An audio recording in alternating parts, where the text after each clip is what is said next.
Yo, what is going on, ladies and gentlemen, and whatever you choose to identify as? It is your boy Cam from Tweeking Media, and we are back with another episode of Attack on Culture. Happy Easter, happy Resurrection Sunday. He has risen. So if you celebrate Easter, you celebrate Resurrection Sunday, let's be happy. And welcome back. In case you're new, you clicked on this video, you're like, who are these people? What am I looking at? This is Attack on Culture, a weekly, bi-weekly, whenever we record Nerd Culture podcast. We talk about all the latest and greatest in terms of video games, anime, movies, comic books, you name it. We talk about it. So if you're new here, thank you so much for clicking on us. Hopefully you're here to stay. And if you are a returning listener, shout out to you. Always appreciate the support that you guys are showing us. So we got a lot of things to talk about, but before we get into that, let me introduce my co-host. Got Super Unk, the man himself, Mr. Washed Up Gamer himself, Chris J. Go ahead and say what's up to the people. Yeah, what's good, y'all, man? I'm here, man. Unk is here, and he gonna have a lot to say this episode. I do, actually, yeah. To be real, Joe, I am tired. This pay period, I worked almost 100 hours. Why? Hey. My girlfriend's birthday. So it's not because Amazon, my girlfriend's birthday. So get that paper, man. Ain't nothing wrong with that. And then, of course, we got the other Unk, Super Unk to be, Trail Sav. Go ahead and say what's up to the people. Crazy. What's poppin'? Disclaimer, my upstairs neighbors having fun, I guess. So I will be here a lot for emotional support. They having a little, you know what I'm saying, a house party. It's not, you should be able to hear it a lot. It's some slight bumps here and there, but it's not too bad. So hopefully you guys don't mind that. Is what it is. We can't control our neighbors. Happy resurrection. He risen. Y'all thought y'all took him out on Friday. We just want to turn up on Sunday. So happy resurrection. Everybody who's celebrating, man, enjoy your time with your family. And if you listening to us because you ain't got nothing to do on a Monday, I appreciate it. All love here. So again, like I said before, got a pretty action-packed agenda for us to discuss. We're going to talk about some things in the game, little slight impressions. Got a review for the Mario movie in case you're wondering about my thoughts on it. Me and Detroit will give our experiences because we weren't able to record last weekend because, again, I'm an Unk to be. Next year I turn 30. So C2E2 happened last weekend. Weren't able to record then because I was tired. We were both tired. All that walking around. We wasn't doing an episode last Sunday. But we will talk about our experiences today, in case you're wondering why a lot of this stuff in the background that comes from C2E2, and I'll talk about that later. We also have some news. PS5 raising the prices. If you know that skit, you know. We got a Crunchyroll lawsuit that we're going to be talking a little bit about that could potentially line your pockets up if things go the way they go. And we got an update, a slight, literal, like 2-second update for Steel Ball Run that we want to talk about with you guys. And then after that, we're going to be talking about a bunch of anime. So if you are a huge anime fan, stick around towards the end. We're going to be talking about our review for winter anime, some stuff we watched, some notables that we want to talk about. And also, spring season anime is upon us. We're going to be giving a preview of some things to potentially look out for and some stuff that we've already been watching. So hopefully you guys are looking forward to that. But before we get into that, I'm looking at you right now. Go ahead, like the video, comment down below, subscribe to the channel if you have not. Click on the bell, kind of notified of all future posts that we drop on the channel. And share this video across all your fellow nerds. Help us get to 1K sub, guys. That is our goal. And thank you in advance so much for your support and love for the channel. So with all that being said, let's get right into a bit of an impressions with some games. So this is going to be like, it's actually kind of funny. One of the development groups for this game is called Super Niche, and that is a very fitting developer name for this. This is a very niche game.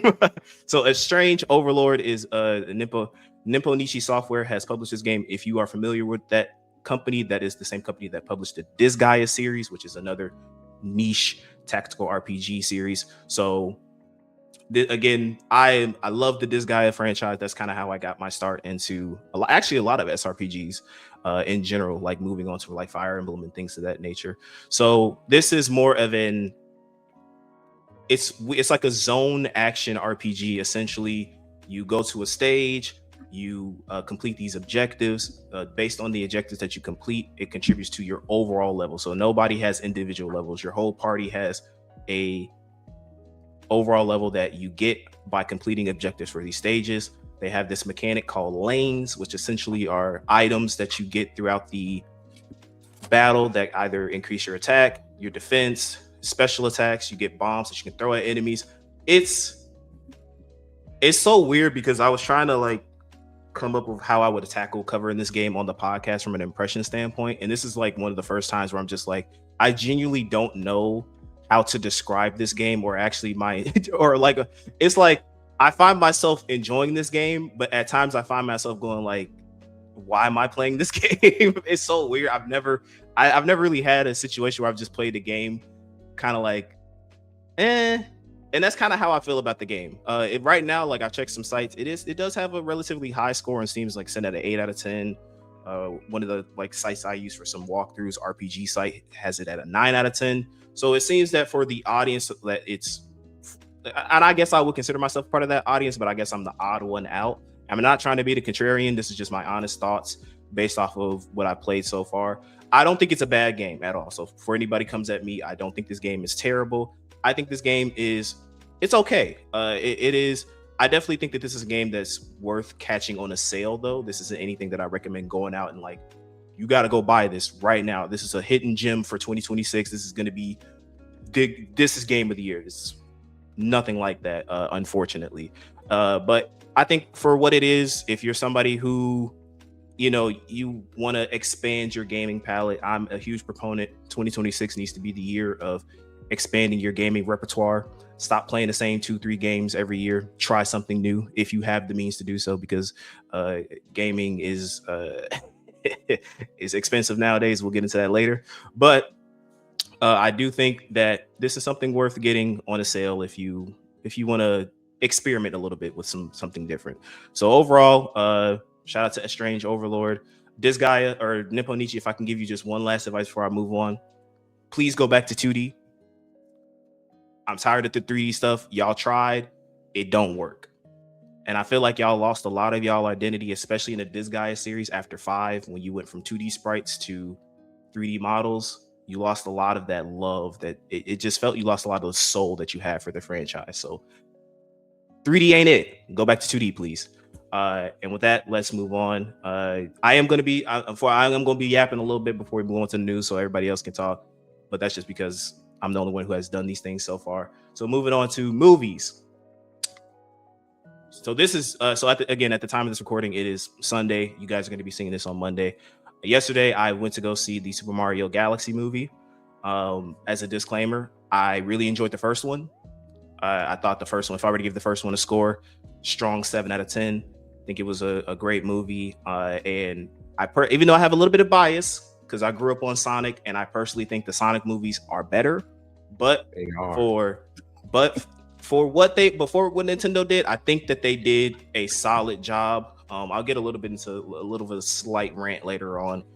However, I definitely felt my age going to this movie, because I mean, it's supposed to be more so of a kid's movie, but this is also marketed towards people like me who grew up playing Mario, and I'll get into that a little bit later. But this is a true story. I'm not capping for like clip farm or anything like this. The movie ends. I'm walking down the stairs to walk out the theater. I see a kid legit go like, "This movie was great. 6-7, 6-7, 6-7, 6-7." And I was like, "Cooked. We're cooked, chat. We're cooked. We're so cooked." So that should just give you a little brief glimpse of the type of audience they're trying to capture. So as far as my overall enjoyment, I guess, of my review of the movie, I'm gonna start by saying I think the first movie is better. I think the first movie is just better. I think that this movie is way too much nostalgia bait. Because there's a way to do nostalgia right, and I think this movie just kind of goes like, "Hey, you remember this? You remember this? You remember this? You remember this?" So there's gonna be some spoilers, even though they kind of also spoiled this on one of their trailers. So spoiler alert, if you have not seen the movie yet, I always bookmark these videos. So feel free to move on to another topic if you wish to do so. I'm giving you a warning right now. So Fox McCloud is in this movie. Why is he in this movie? I don't know. He adds nothing to this movie. He's in the movie. He's like, I'm Fox McCloud. Here's a 3-second backstory, and then he's a part of the crew. It's not really a spoiler. They even made a post. So yeah, he's in the movie. They have Mr. Gaiman watching the movie. You want to ask why Fox McCloud is in a movie? You know why Fox McCloud is in a movie. Super Smash Brothers movie. It's coming. Yeah, whatever. But again, it's like a lot of the references that they make towards the movies just adds nothing to the movie. It doesn't do. It's just more so like a here. You remember this, and that's kind of like it. Especially because like again. Just I'm not going to give it the excuse of it's a kids movie, because that excuse needs to die. Kids movie doesn't have to be surface level. It doesn't have to be stupid for it to be a kids movie. Kids can enjoy smart things too. But a lot of things that I notice, I'm like, what kid is supposed to know these references? Like, this is stuff for me. Because there's this obviously there's some what happens in the movie, just a brief plot of it. Essentially, Bowser Jr. kidnaps Rosalina. He wants to use Rosalina to power up this cannon that can destroy the universe. And in order for it, they need Princess Rosalina's powers to do so. Mario or Peach, one of the Lumas, escapes and tells Princess Peach, "We need your help." Her and Toad go off to save him, and then Mario sticks around to protect the Koopa Kingdom, or not the Koopa Kingdom, Mushroom Kingdom. And then he finds out about the whole Rosalina things. And together they band off to go fight Rosalina, or not fight Rosalina, but save Rosalina from Bowser and Bowser Jr. I'm giving you a brief. Now, what I just went through, that's another problem I have with this movie. This movie really did feel like a TikTok attention span movie. So much stuff was happening, but it was like nothing stuck. It was like, okay, we gotta go save Rosalina. Okay, Bowser's a good guy. Now he's not a good guy anymore. He wants to conquer the world. Okay, now Bowser Jr. and Bowser are good guys, and Rosalina and Princess Peach are sisters, and blah blah blah. I'm just like, it's just so much happening. I'm just like, wow, okay, this movie definitely is made for the new generation in mind. I can't really like sit down and like tell you a lot of the plot points because nothing sticks around. There's a part of the movie where Bowser Jr. he gets this gun. Now, this is another reference. This is a reference to an accessory from the Super Nintendo. Again, what kid is supposed to catch this reference? But he shoots it, hits Mario and Luigi. They turn into babies. They fly on this. They crash into this planet, and Yoshi has to look out for them. Get it? Because Yoshi's Island, they're babies. Yoshi's Island has, the Yoshi's Island reference. But why is that in the movie? I don't know. It doesn't add anything to it. It's just there for people to go. How long is this movie? It's like an hour and like 49 minutes. It's just there because guess what? You remember Yoshi's Island, right? You played that as a kid, right? It's just like the references don't. It doesn't. It's like do this anything. movie's moving fast as hell. Yeah, it's just like one thing after another. They have like this subplot where Mario and Princess Peach have feelings for each other, but they do nothing with that. It just nothing happens. So it's just like, why is it in the movie? They do this arc with Bowser where because of the first movie, he's been shrunk and he's like a prisoner of the Mushroom Kingdom, and he's like been rehabilitated. He's supposed to be this good guy. He hangs out with Luigi. Luigi's vouching for him, like, yeah, he's a good guy. He, once they go to find Princess Peach and save Rosalina, he turns big again. And instead of attacking Mario and Luigi, he's like, yeah, we're friends now. I don't want to do anything. And then like 5 minutes later, Bowser Jr. is like, friends will stab you in the back. They're terrible. You told me that, Dad. And then Bowser's like, okay, I'm evil now. Then why have him be good? Shiesty and his daddy. Let's push Shiesty and his daddy. Damn, that's crazy. It's just so much things happen in this movie, but there's nothing of substance that like sticks around. So it's hard for me. Like, I don't want to sound like a hater because, like I said, I really did enjoy the first Mario movie. I went into that movie wanting to hate it, but just same thing with the Sonic movie. I ended up very much enjoying what I saw.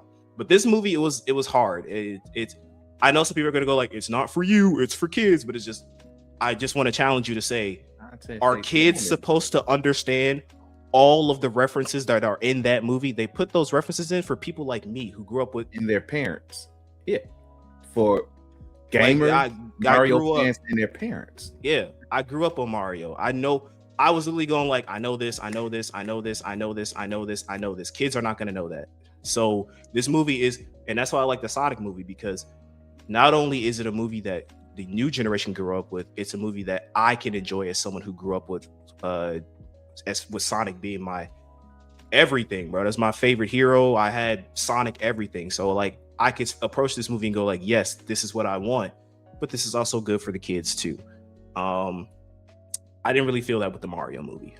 So if I were to give this a score, I would say I think one good thing I could praise the movie for is the animation is really good. Illumination Studios, if there's one thing they know how to nail besides the brain rot when it comes to the minions and stuff like that, is the anime. Like there's a lot of great fight scenes in this movie that I'm like, yes, chef's kiss, absolutely amazing. Even the backstory, they do like this animated backstory with Fox McCloud that looks really good. So I think that in the OST was also really good. That's another thing that you can nostalgia bait me with. A lot of references to video game tracks that I grew up with that I was like, oh, this is nice. I like this. So if I were to give this overall rating, I'm going to give it a solid, like, I think it's like a 5 or a 6. Average to slightly above average on my scale. So do I recommend you go out and see it? I mean, if you got kids, it'll distract them for an hour. Go for it. I have no doubt that this movie will be a success, though. The last one made $1 billion. I have no doubt this one will make another $1 billion too. It's Mario. People are going to go want to see it just because. So there's that. Also, spoilers. End credit basically teases that Daisy is going to be in the next game, the next movie. So there you go. Super Mario, whatever it is, Daisy's going to be in there.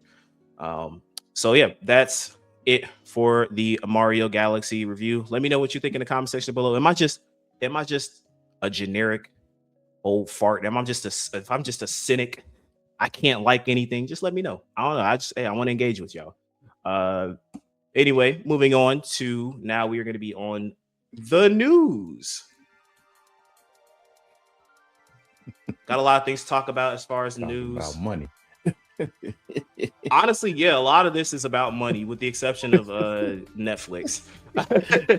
So starting off, if case you don't know and you're not aware, Sony has decided to raise the prices. Shout out to Tony Sino. If you know that YouTube short skit, absolutely hilarious. But they've raised the prices, more so specifically just to go a little bit into some details. So and this was as of April 2nd. So as of April 2nd, which is past now, the PS5 Pro, which was previously $750, is now $900. The PS5 with the disc was $550. It is now $650. The PS5 digital only was $500. It is now $600. And the Portal, I think they said, I just had it on there because Portal was $200. It is now $250. Now, according to them, not me. Don't get mad at me. The reason why is because of RAM shortage. Shout out to AI. Now they say economic pressures and market conditions. I'm here to tell y'all that's some bull. They didn't do that. The reason why is because every other person has been doing it. Nintendo, Xbox has been raising the prices. Sony wants to raise the prices too. So I'm gonna let Chris Trail give your thoughts out, and I'm gonna give you a little story to round things off before we move on to our next topic. So Chris, what you think about Sony raising the prices? Oh, look, man, I think we constantly talk about the prices of things in this podcast this year, but this is the effect of AI. You can somewhat say that because of the RAM and all of that and cost of RAM, but even then, I recently read an article, like maybe I think a couple days ago, where RAM prices are slowly going down, like gas prices, but that's a sign of things. But Sony's like, Sony, Nintendo, if Xbox gave a damn, you know what? We want more of our money back, you know? We invested a lot into this system and we want our money back. So, yeah, we released it in a loss, but we want some of that green back. We're going to use the excuse of, hey, we can't find RAM chips with parts and all that. It's all that expensive. So, hey, raise the price. It's unfortunate. It really is, because it's people out there who still stuck on their PS4s that sound like Midway Airport, and they really should upgrade, to be really honest right now, because... But now, no. Now it's like, oh, yeah. If you still got a PS4 and you haven't upgraded to a PS5, don't. Yeah. Well, shoot, you're going to have to, because there's certain games you're not going to see. So it's not worth it at this point. 5-year-old, we're talking about a 5-year-old system. You're I agree. You're not going to be able to convince anybody that has a PS4. Oh, buddy, hey, you got how much? Hold on, I forgot how much you got. You got $650. Hey, look, all I'm saying to say is you're screwed. Look, if you have a PS4, you're screwed. If you're stuck last gen, you're screwed. At this point, you might as well just be a retro gamer, because you can't get a PC, because once again, parts are expensive. You are screwed. So those people, all of us saying is like, look, those people who sat there and probably mocked us, even me, because yeah, I'm an unk, I'll get it, but mocked us for getting launch PS5s because we were lucky and blessed. Lucky very much. We're looking good. I'm gonna catch it when the price goes down. And guess what? Remember, and literally, what happened? Mubs was botting the hell out of PS5s and reselling them on StockX for $1,200. And guess what? Price eventually regulated a year later, and then y'all excuse was, "There's no games. What games are you playing? They could come out on PS4," which is true, which is Sony's fault. That's where you went wrong, because you was not convincing the consumer to upgrade. Yeah. So then Mug stuck around, and now those same people who are crying there's no games, which is the biggest lie, because between last year and this year, there's plenty of games to come out. But guess what now? We're in a quiet depression, and you can't afford nothing. Now, this sucks as well for the people who have launch PS5s that probably don't have that's going through a lot and they can't upgrade. Or people who are like, you know what? I always do get the pro model of systems. Now you can't upgrade either unless you just crazy like that and got the bread and quad pay crazy, you know. But either way, it's unfortunate for those type of people. But it sucks for the gamers, it sucks for the consumers, because once again, gaming is becoming a luxury. Yep. So it sucks, but hey, at least it's not as much as the most expensive game console ever, Philips CDI, which came which nobody ever played. So if you had a CDI, that means you was balling, and I think it was that the 80s or 90s. Oh yeah, because you had money. You actually mentioned this before. I switch over to you, Desho, to give your thoughts. You mentioned retro gaming. This is another thing to prove just how old we are. The PS3 has been officially recognized by GameStop and I think a couple other manufacturers as being retro gaming. As a retro, it is a retro. The PS3 is now considered retro gaming. So, just to kind of put a damper on your spirits, if you're feeling old, you're not old enough. The PS3 is now a retro gaming system. Detra, what are your thoughts on Sony raising the prices? You know, I share the same common like opinion y'all have, especially like Cam, just a bunch of bull. But me personally, I believe they rose the price to sell the PlayStation Pro. Now that might sound crazy. Why would you raise the price to sell something? I'm gonna link my story to what Detroit is saying. People will buy it before they let us know, like, hey, this is the price. You know, it's about to go up at this price. Basically hinting that you better buy it now. And it worked. A lot of people, and I'm going to let Kel tell the story after this, a lot of people bought a PS Pro. And I think it was a success for Sony. This is not me congratulating the success for Sony, but it's a success for them that they was able to people. Because there was no reason to get a PS Pro. Games, people who want to play games at this crazy fidelity, crazy ray tracing, it's at a small group of people. Some people just want their games to run smooth and work. So why am I getting a PS Pro? Oh, because I'm not gonna pay $1,000 in the future. Right. That's why you're getting one now. So that's my thoughts. But go ahead, Cam. Yeah. So Detrail mentioned it. So I actually April 1st ended up getting a PS5 Pro. So I bought a PS5 Pro. Shout out to my job, but shout out to me getting my tax returns on the very same day. And I always treat myself whenever I get tax returns. I say, "Hey, I'm gonna buy me something. A big purchase. My big purchase was PS5 Pro." So, I also have a slight rant. I'm trying not to swear, and it's not because of YouTube censorship. Before people go like, you just want to. It's more so I'm just trying to better myself on camera. I don't want to be swearing a lot. So I'm gonna say bump UPS. I absolutely despise. I despise UPS. Just a bit of context. So originally, because I was really planning on like showing it off on this podcast episode because it was supposed to come yesterday. So I got notifications set up on my email and my phone. UPS is saying your order should be here between 2 to 6 p.m. So I'm like, all right, bet. I'm gonna be on the lookout 2 to 6 p.m. I wake up, I check my phone because I'm someone who likes to sleep in on the weekends. I value my time sleeping, and I sleep in on the weekends. I wake up like 10 or like 11 o'clock. I wake up, check my phone, and I get a notification.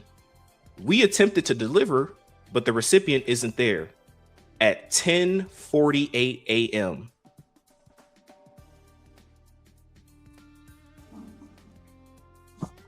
Now, I can say this because I actually, just a little bit of cam lore.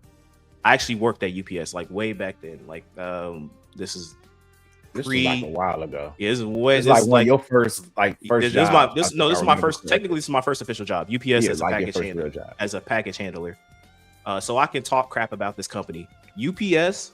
Genuinely, I don't understand why PlayStation or all these other companies use that as like a third-party way of delivery.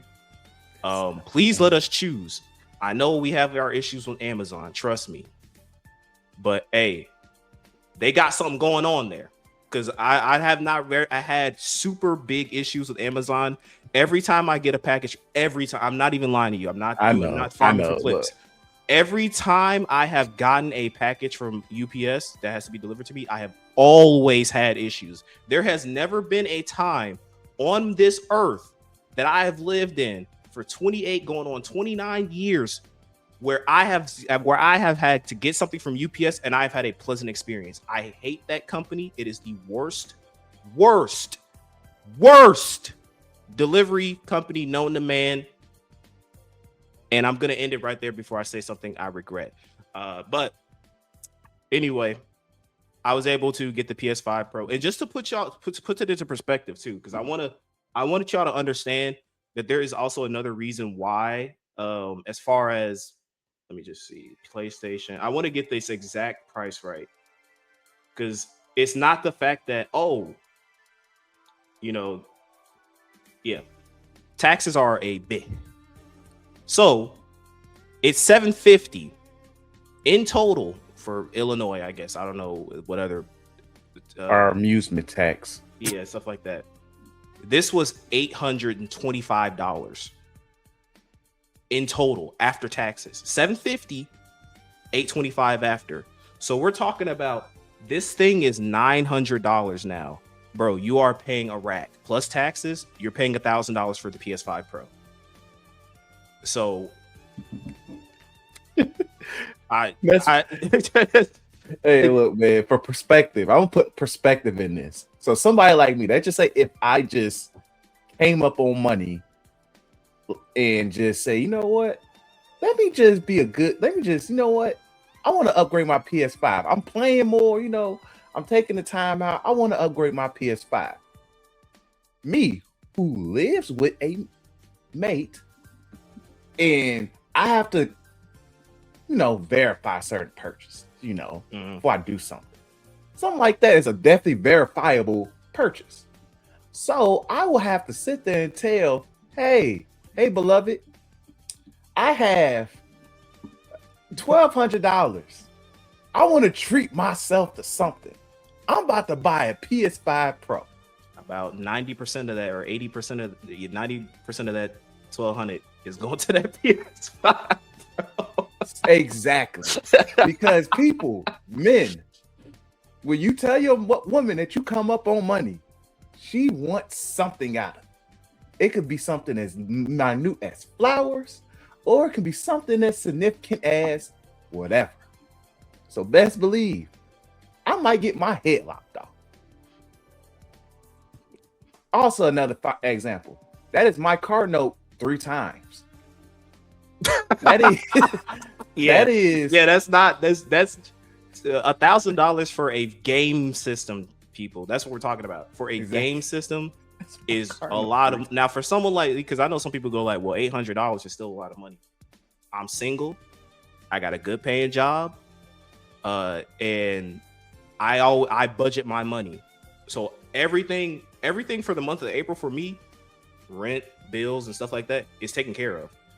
So the rest of that money that I have is disposable income for me to spend on blackjack and hookers if I want to. It's my money.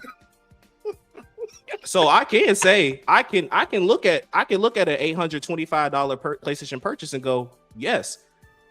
We'll talk about the C2E2 stuff later. That thing right there, yeah, I'm not getting that if I have a girlfriend. But guess what? I don't. So it's sitting there. Is what it is. So depending on your situation, I will acknowledge I'm in a very privileged and blessed position where I can afford to do stuff like that. And I thank God for that every day. But some people don't got it like that. In gaming, like Detro has been preaching on this podcast, should never be a luxury. It should just be something that everybody, no matter what class you belong to, everybody should be able to enjoy it. So yeah, I know, because a lot of people think for some reason we may be Sony ponies on this pod. I don't understand why. I have no allegiance to any of these game companies. But yeah, Sony. There you go. L for you, Sony. And moving on to the next piece of news. Before we get into that, hold on. I low-key messed up. This is my unk brain. Going back to this real quick. I got a rant. Give me like 2 minutes. Nintendo, stop hiring these big name celebrity actors and actresses to play your characters. I don't understand who has to be in the room to tell you this.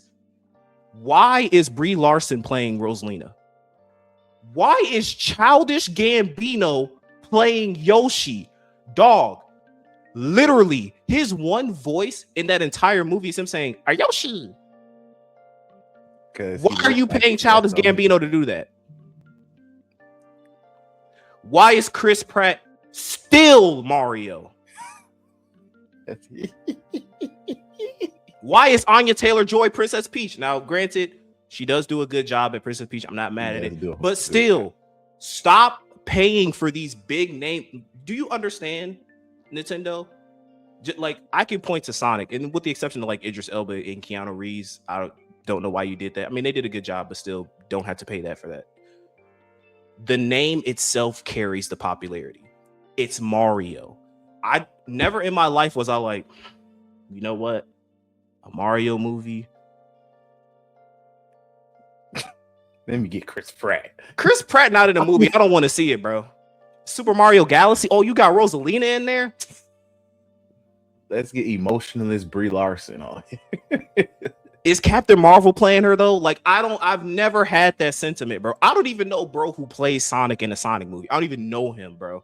And shout out to him. He's a great job. He's not like a big name person. Because guess what? I'm not going to the movie because Chris Pratt is playing Mario. I'm going to the movie because I want to see Mario. So please do us all a favor and stop. This isn't like these Oscar bait movies, bro. It's Mario. He alone will sell your tickets. Have more faith in your IP and its characters. Moving on from that, I just had to put that in there because I forgot on the brain. All right, moving on. Crunchyroll. Now this is a good situation. It's a bad, but it's a good situation. The bad news is essentially Crunchyroll is selling your data. The good news is that Crunchyroll is getting sued. So just a little bit of some context, and I'll let y'all like Chris give y'all thoughts on this situation. So March 2026, Crunchyroll has a class action lawsuit because it is believed that they violated the Video Privacy Protection Act, the VPAA. So by sharing the viewing habits of their user base to a third-party site without consent. So this follows. So this is actually a continuation of a 2023 case where Crunchyroll they had settled for $16 million over something similar of data sharing lawsuit.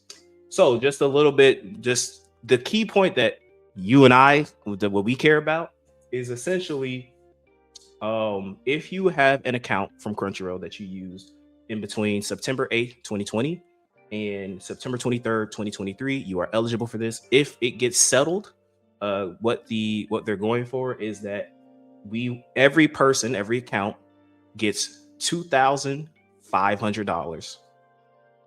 Yes, sir. You heard that right, y'all. You heard that right.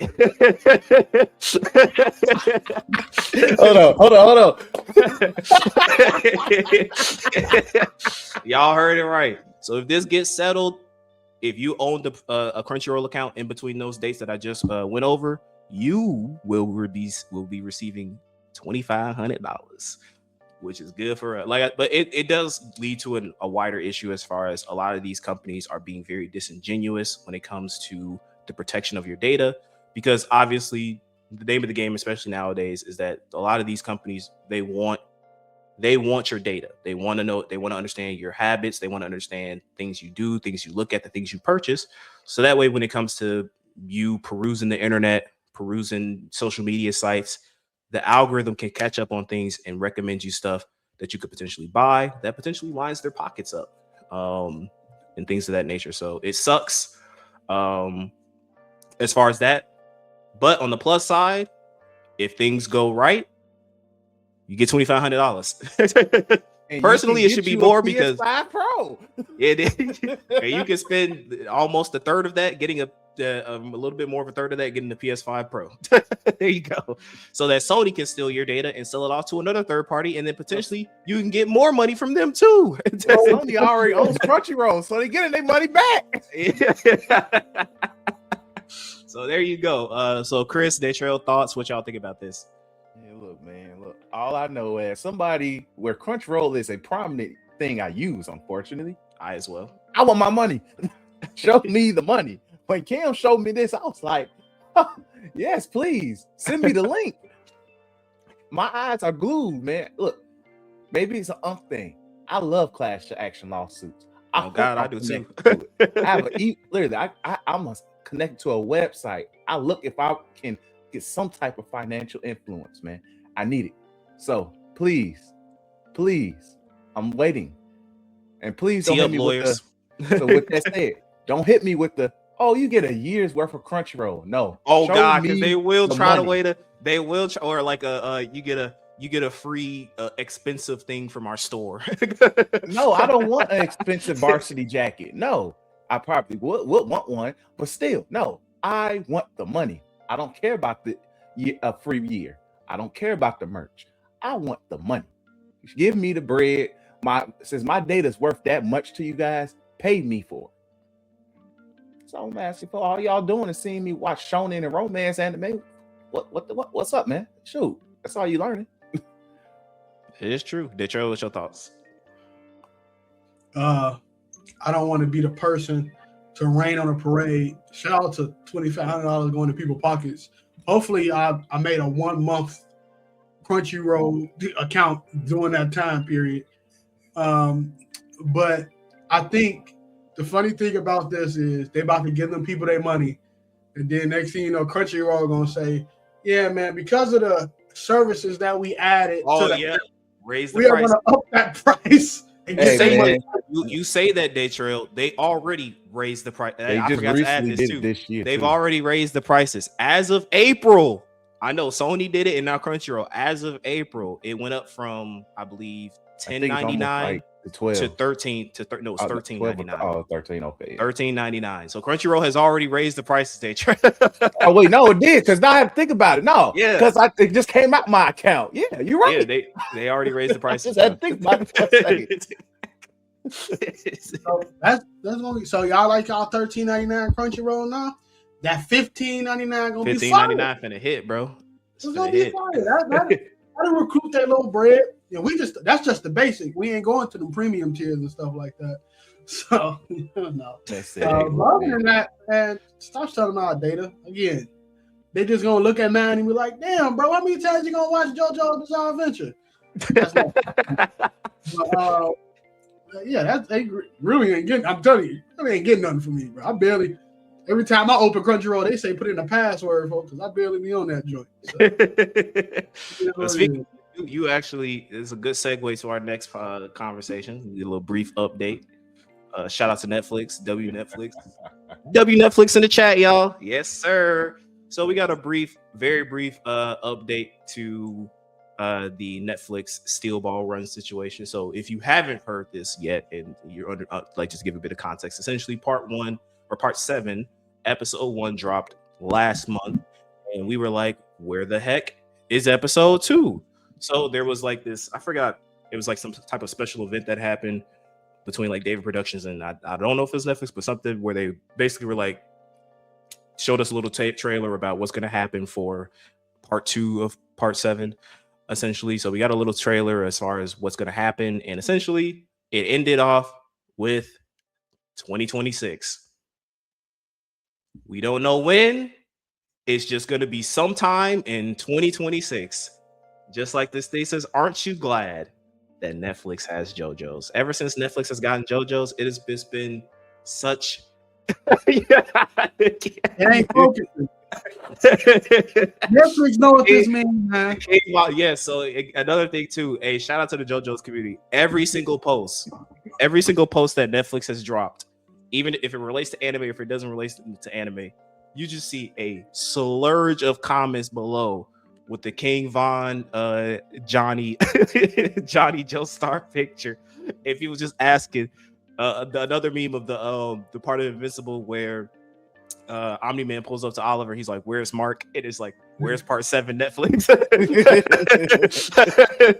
It's like it's been a funny situation out of a sad situation.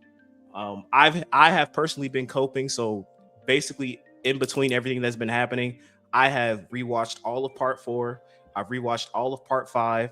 I've rewatched all of part 2. And now I'm currently rewatching part 3. Part 1, right? Says all we need to know about Jonathan, man. I'm coping. I am coping, chat. So, what do y'all thought, Daytrail? What's your thoughts as our resident JoJo fan? I mean, throughout C2E2, I said it. It sucks to be a JoJo fan, bro. Though we have one of the greatest anime mangas to ever exist, one of the more memeable ones in a good way, extremely pop culture. For some apparent reason, it's just not meant to be for stuff to be smooth. I don't know why. And it's really just Netflix. Netflix have the way they do things. And I know David Production probably have the way they do things as well. But it's like, to give us a taste of Steel Ball Run and then run away from us is absolutely insane. People are calling it Blue Ball Run, bro. I would say that's the consensus. It is Blue Ball Run. It's extremely Blue Ball Run. Eventually after getting your hopes shattered 1,000 times. You just have to live with it. And this is something that we live with. We live with the fact that we don't know when the next time we see JoJo. It's just the way it is. And all the leaks and stuff, I know they're like, did you see this? They said that this and that. Until that leak is confirmed, we don't know. So, Netflix, David Productions, please lock in. Give us what we want.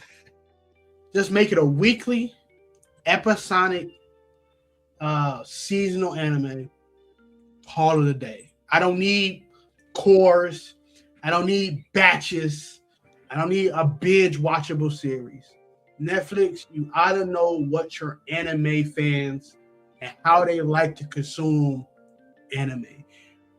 Like, I understand if this is a show that y'all licensing, like a JJK or something like that, and y'all throw it out all bingeable throughout because, you're getting it pretty late. Cool. But you have the rights to JoJo's Bizarre Adventure. You can do whatever you want with it. So you don't have to make this binge thing. Everybody wanted weekly, so we can have something to look forward to weekly. We want something to discuss, something to formulate, and group discussions and things that make people go, I should check this out. Yes, that really is. The pit is the way the pit is because everybody who watched it weekly came on Twitter, TikTok, I guess Facebook, I don't got that, and talked about what happened those episodes, which made people like, you know what, let me tune in. You know what, let me tune in. Sit down watching 12 or 24 episodes of a JoJo season within the span of 3 days. Literally, I'm not about to go on Twitter to rant. I'm about to go on this podcast, said I had a good time, and call it a day. But if you do it weekly, you got a good 24 weeks of me just praising the wonderful thing we call JoJo. So please do that. Chris, any thoughts you have? I'm gonna be quite brief because I agree with everything you guys said. Netflix, y'all fumbled it. But as I said last week, stop listening to these anime fans. Y'all got mad at one way, y'all do it the other way, and now y'all screwed up. But either way, I had to look at what David Production Anime, what they have in the lineup. And the only thing that they got that is supposed to be coming out this year, they just finished Fire Force. So yeah. I get it. You probably had to invest into the final few episodes in terms of that. But after that, you have nothing besides this anime called Firefly Wedding that comes out in the fall of 2026. And I highly doubt that you guys are put that much of a production into that.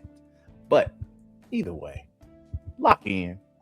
Get these episodes out before you guys cause a riot. Because all this is doing is showing that JoJo stands different breed right now, man. From now until episode 2, every time Netflix, every time you comment on something, you're getting King Von, Johnny Joestar. That's all exactly. You're getting. You know they probably loving it too. You know they probably love it. Oh yeah, they are. The intern is going, look at all the interactions we getting from the JoJo fans. Let's keep wait. Yeah. So with that said, God bless the social media manager, man. Because hey, you can only enjoy the engagement for so long. Because those look, man, they moving different. Before they sit there and pop up with legit gun, like my man's with the gun over the book. Look, man, be careful. Be careful what you asking for, bro. But get it together. That's all I ask. Get it together. Yep. So before we move on, let's just hope it's not a Strange Fate situation. I had to look more into this. So Strange Fate, which is, if you don't know, it's like Fate Night series, whatever that stuff is. I'm not in tune with that, so don't come at me, guys. But essentially, what happened is in 2023, they dropped one episode. 2023, they dropped one episode. They didn't get episode 2 until 2025. 2 years later. And then they got the rest of that season this year, which was this previous winter season. They got the rest of the episodes for the season 1. So let's just hope that's not a situation with JoJo where we get this next batch of episodes and we got to wait 2 years for more stuff. It's just a bad timeline. But before we get into the anime real quick, Detrell and I, we want to give our little experience, you know what I'm saying, going through C2E2. We are in Chicago, and Chicago has Comic-Con C2E2 every year. This year was March 27th to the 29th. We went on Sunday. Just to give a brief little rant for our homie Extra. He goes through C2E2 all 3 days, so Friday, Saturday, and Sunday. The message that he's imparted on me to all my fellow men out there: let's do better, y'all. Let's take care of our hygiene, man. Let's do better, man. Let's take care of our hygiene, man. Look, man, I'm sorry. Look, I wasn't there for 30 years. Apologies. But either way, we're still talking about this? Yes. It's to the point where it's legit an internet meme now, where legit everybody expects you to wash your ass. Excuse my language. But literally, it's to the point where it's mentioned on a mainstream scale. Do better. If you can't find soap, that's a problem. Stop using Irish Springs. Y'all scaring the hoes, man. Y'all scaring them, bro. Y'all scaring them with the stench. It don't take much, man. It really, and honestly, it's so crazy. It don't take much to hop in the shower, bro. It don't take much to put some lotion on. It don't take much to brush your teeth, mouthwash. It don't take much to put some deodorant on. It don't take much to apply. Do some research, proper research, apply cologne to yourself before you walk out the house so you can smell real good. Put some lip balm on so your lips aren't chassis. Let's just do better, man. If you hydrate yourself too. Hydrate, you know what I'm saying? Like it can be like the stereotype shouldn't be real. This should not be a conversation we have all the time when it comes to events where nerds pop out to. Let's kill it, man. 2026 is the year of practicing proper hygiene, man. Trickle down economics does not exist. If it doesn't work in finances, it doesn't work in the shower. Look, wash your whole body. Get a towel, some soap, some water. And not only that, I do 3 towels, 2 towels at minimum, right? You know, face towel, wash towel. I do 3 towels. I have a face towel, I have a wash towel, and I have a private towel. You know what I'm saying? Differentiate the body parts. Let's do better, man. Let's just do better. If I do go next year, because I keep saying if I go next year, I'm going as Sakamoto. Sakamoto is a convenience store owner. And I'm going to literally have hand soap and Dollar Tree lotions for niggas. Let's kill the narrative, man. Let's kill the narrative, man. We can't be out here doing this. But other than that, actually, Detroit, I'll let you go first. Talk about your C2E2 experience, what you enjoyed, things of that nature. I enjoyed it. You know, sometimes I get a little. I was a little bitter because I'm not in the space. If you can unblur this at some point, you can tell I'm not really in the space to be hanging stuff around. I'm literally, when I say I'm inside of a box, I'm inside of a box. That little room back there with a light, that's where my refrigerator, the air fryer, and the stove and stuff is at. So this is where I live. That wall right here, I can't put anything going here and whatnot. I can try. What's the point? And then over there, there's no space to put anything on top of. So I'm in a little box. So I went just to experience it with my friends and to scout and to see if I can put anything anywhere. Not really. Most of the stuff I did get, shout out to Kim, it's in a box still, except for Blackbeard. I had to open that. That's big time. But I enjoyed myself. I drive. I mean, I ride the subway, and I ride, you know, and I work at sometimes medical facilities with a lot of old people. I used to work at. I'll say all that to say, I mastered the art of selectively breathing out of my nose. And I don't. When people say, "Man, it's rank up here," I just mastered the art of just taking one. And I literally, even right now, I'm not really breathing out my nose. As I talk, I just let the air come out. I don't. He's like, look, I know it's just oxygen's the only thing coming in and out, man. Yeah, and I really do not like step, because I get headaches easily, bro. Like I get headaches real easily. So I try not to smell very strong, pungent stuff. So I didn't really go through that. My legs hurt because I'm out of shape, so I did a lot of walking. God darn it, I got my steps in that day. But I'll just say, for the most part, it was great, like always. Even I say two things. One, and this is something that's been going on social media as well. Stop bringing 3D printed slop to these things, bro. Like nobody's about to buy your 3D printed dragon that somebody else is selling down the aisle. That's all you see is 3D printed like nerd. I'm like, nobody about to buy that. If I wanted those things that you 3D printed and barely sanded off, did not color, it's all one monochrome color. How do I get a Captain America shield that's purple? At that point, it's not even a Captain America shield. And so just stop bringing the 3D printed stuff. You're not about to get rich off of just copying a couple of formulas off the internet that I can get for 10 cents.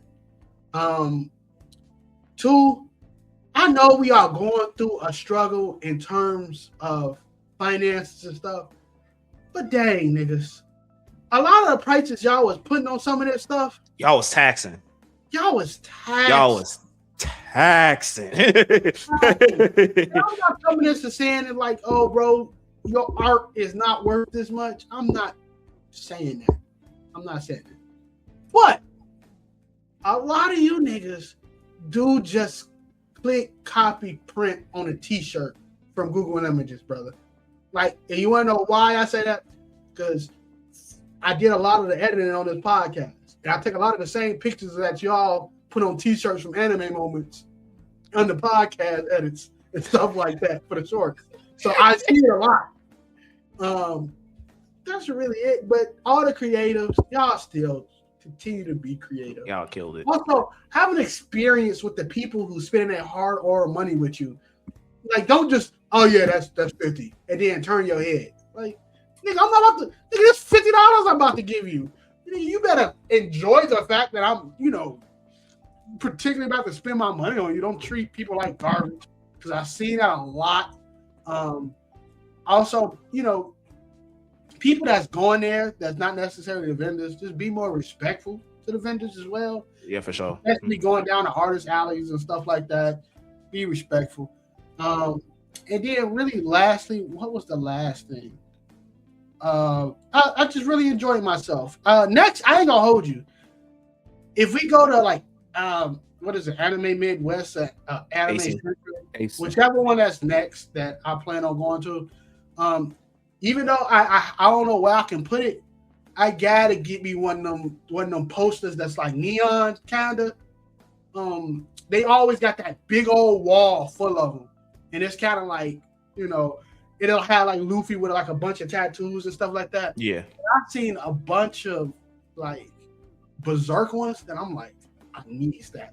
Well, excuse me. All in all, I had a great time with my friends. I had a great time just experiencing that. A lot of walking. It was hot as heck up in there. It was hot. Yeah. Partially because of the muscle. I'm not gonna say security buff up the detail, but I felt like I got away with a crime walking in that joint and barely getting pat down, bro.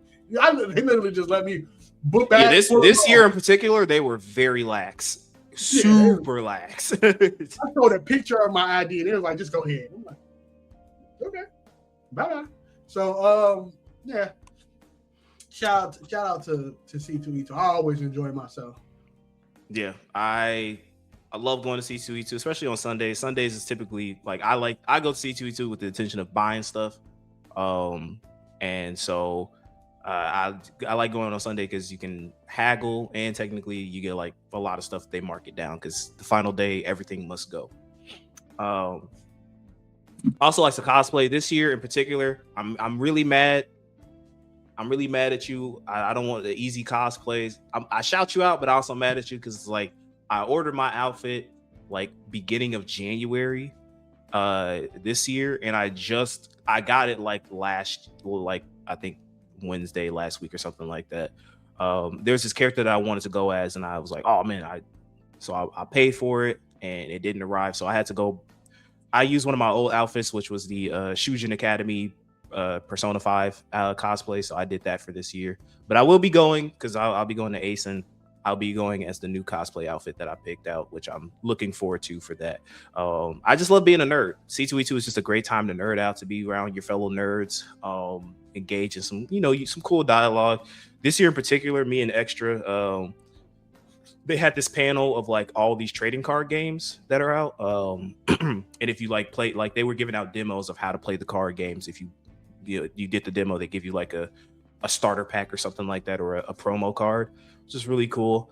I always used to think that Yu-Gi-Oh was complicated, bro. Some of y'all, some of these TCG card games, boy, y'all got it, man. Y'all got it.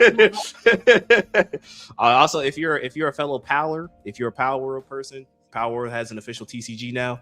So if you are someone who's into that kind of stuff, hey, be on the lookout for it. Nintendo, damn it. Nintendo bad. But I was able to play, like, I think I played, what's this? Let's see, Vanguard. This is what you got for doing the demo. They give you a little starter pack.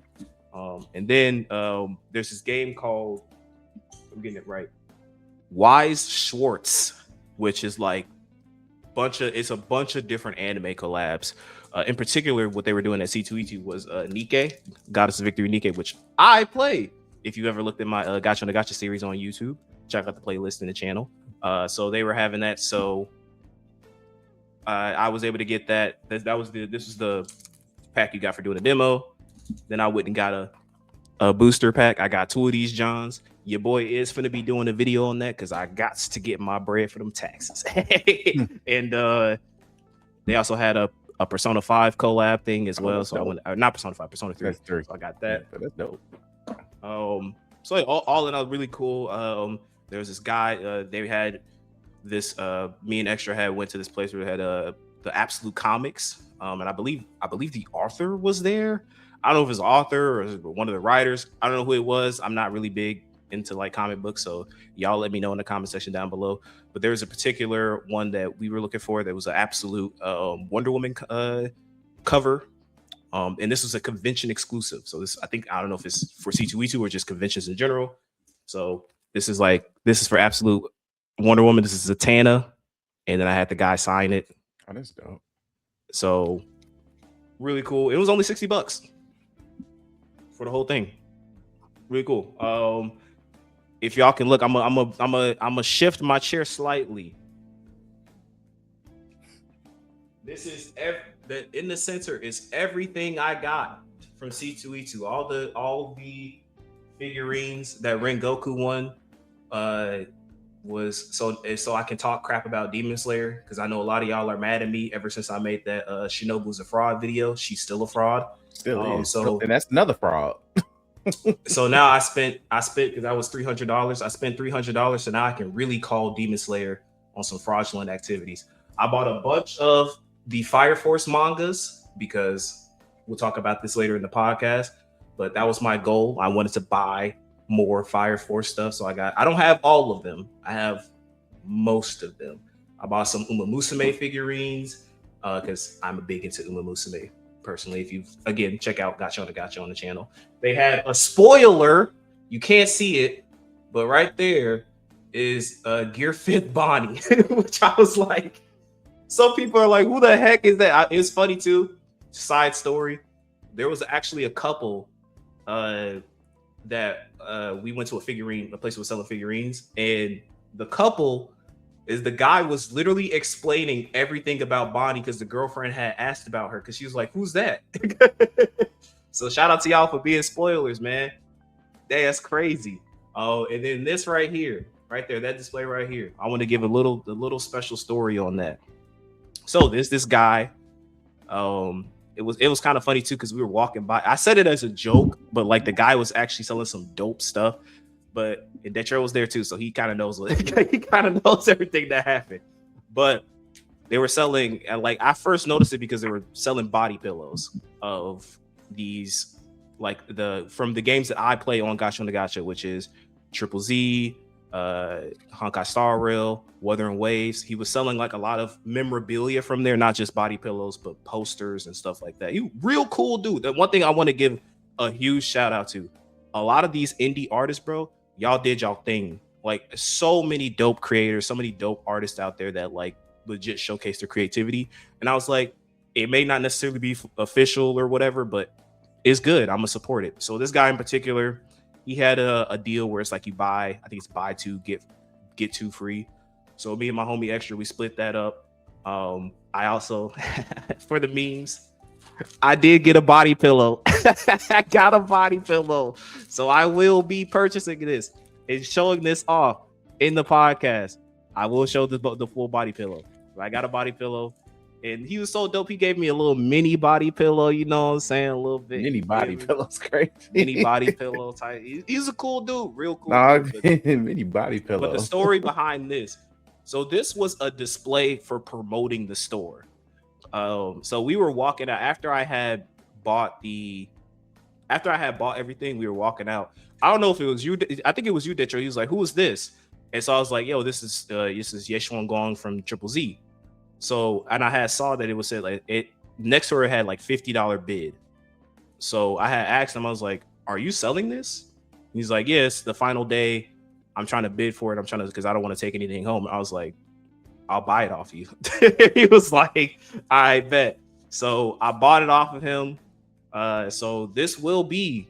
It's not like hanging up real. I have it leaning up against my display case, but you will be seeing this from now on in my podcast videos. So if you don't like it, if it makes you uncomfortable, oh well.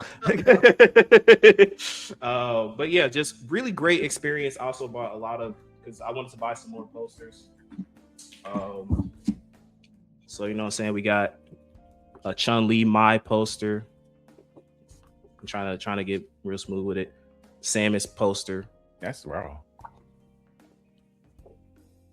Armika poster. He also was selling stickers too. I can't showcase all the stickers, but and then this was from the guy that I got the Yeshuan Guang picture for. He was selling this from Star Rail. In case you don't know, I know I'm being a nerd, but hey, expand your nerd repertoire. Stop being so lenient. You tell them niggas to download a game. I'm saying, and then this is from Triple Z, another poster. So there you go. So all in all, like I said before, great experience with C2E2. I absolutely love going there every year. I love seeing the independent artists. Love seeing. I love figurines, as you can tell by the background of my my camera. So dope. Looking forward to next year. And I will be going to more because like I'm going to ASIN and I also want to go to Anime Midwest. I want to start expanding, going to more conventions, interacting a lot more with my fellow nerds. And you should too. Wherever your state is, they always have local cons. Go there. You may meet some dope people. You may see some dope things that you want to add to your collection. Take the risk. That's my biggest advice. So that's it for that. And moving on to anime. So we'll wrap things up with this. We got a little bit of things to talk about for the winter anime season. Just a brief review of some things that all of us on this podcast have personally seen. I will put the disclaimer out. Let's try to be brief. I'm not saying it's got to be a minute. But let's try to be brief when we cover up the explanation for the winter season because we got a lot of stuff to talk about for spring season. But spring season, I know we say this, but honest to God, spring season is it's really I was taking a look at this like back last week and I was like, this is coming out. Oh, this is coming. I was like, okay. Yeah, spring season is going to be one of them, in my own personal opinion. Yeah, winter was already packed, but like spring said, no, you ain't catching the break, G. Spring is like crazy good. So I will start first, then we'll go to Chris, and then we have some anime that all three of us have watched that we want to talk about briefly of our experiences. So the one anime that I want to point out that I watched personally and give its flowers is My Hero Vigilantes, season 2, I believe.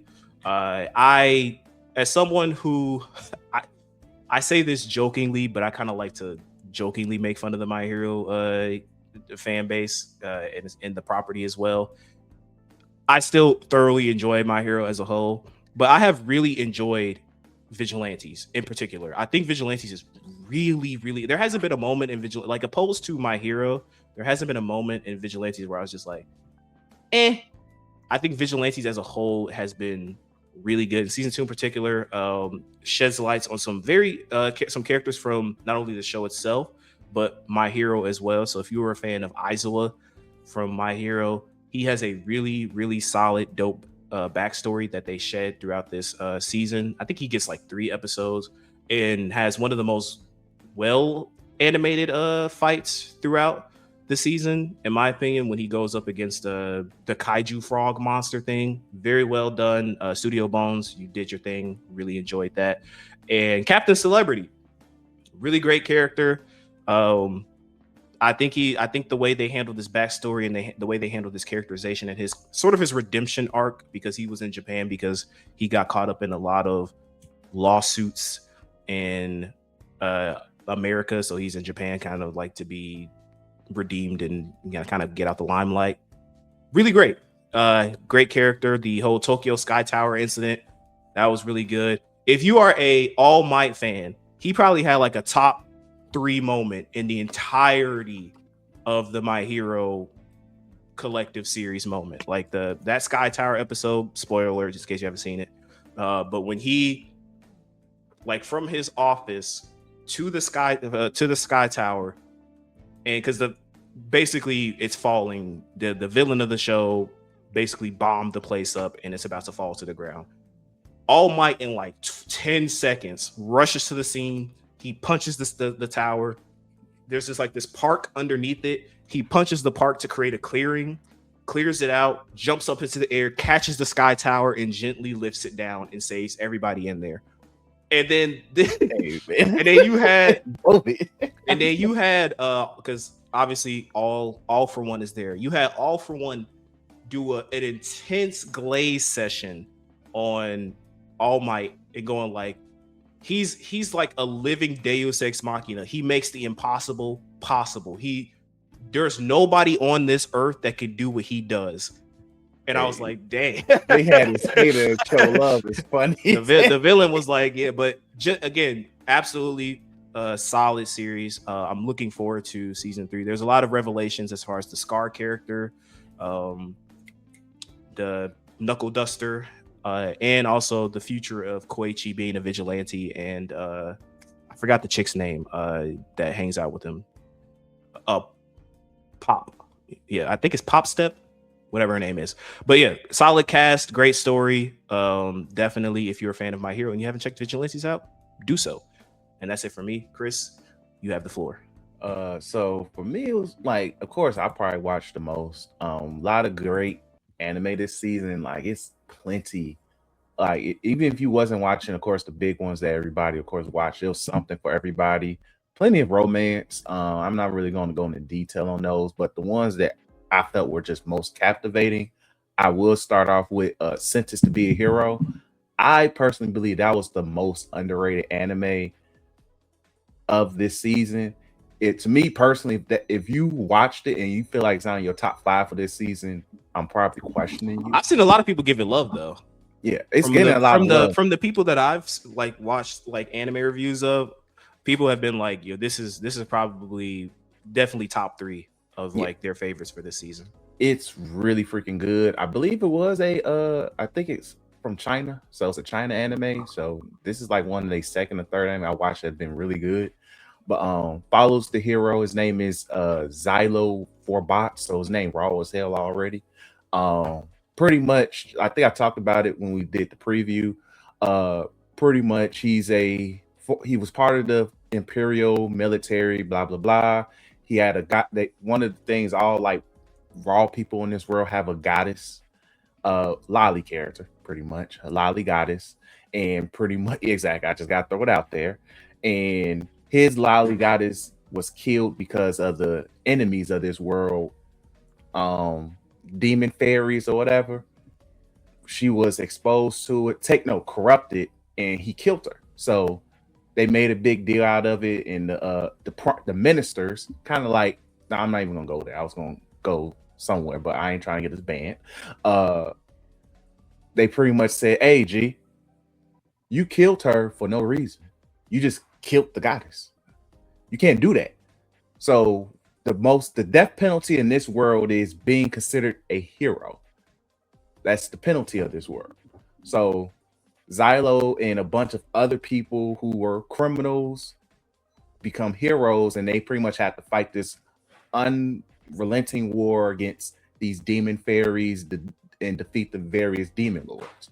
So pretty much same formula every 3-4 episodes. They in a situation, they have to fight the demon fairy, and pretty much Xylo pretty much gets fights, survives, whatever.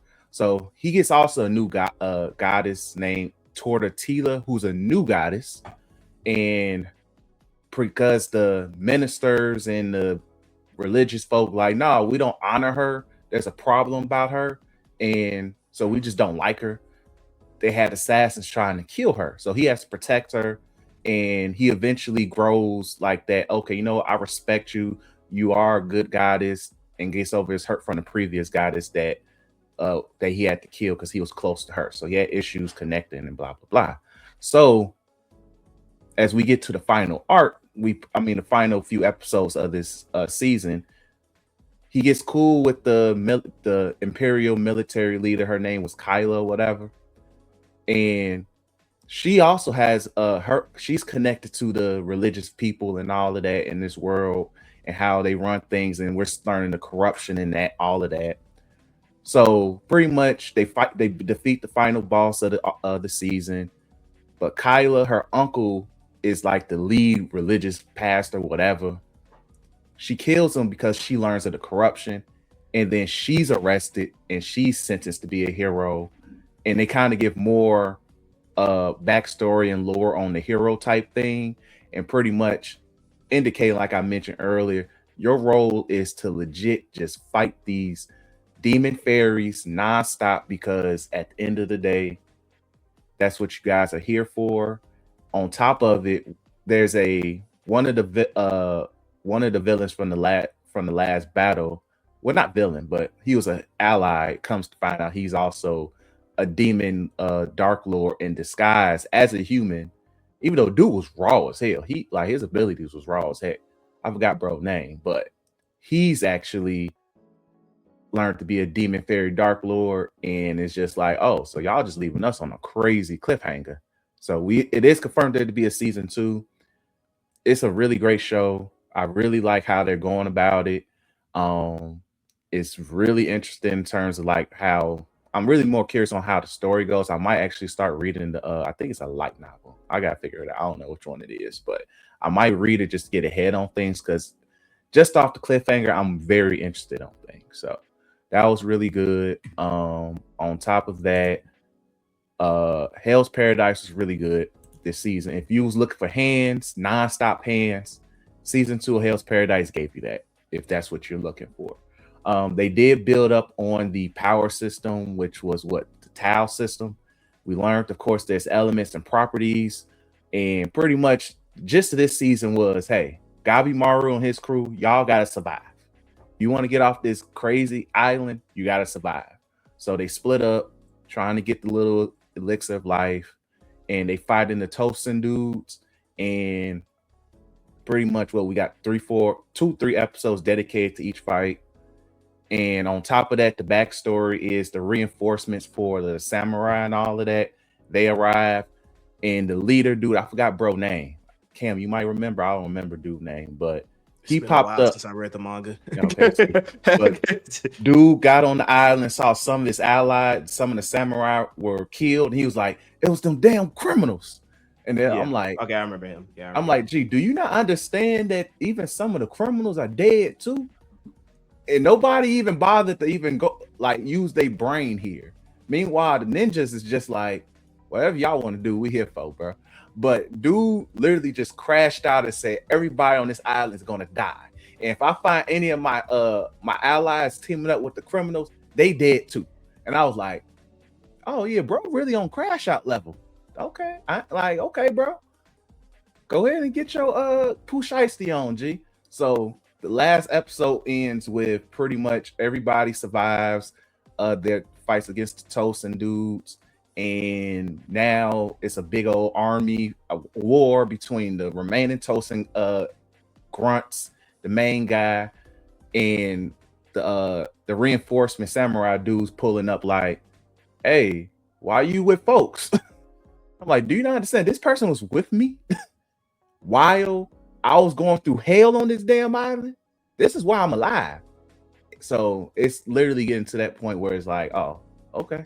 So I don't know. If I'm remembering things correctly, depending on how things shape up, the last season could be the final one.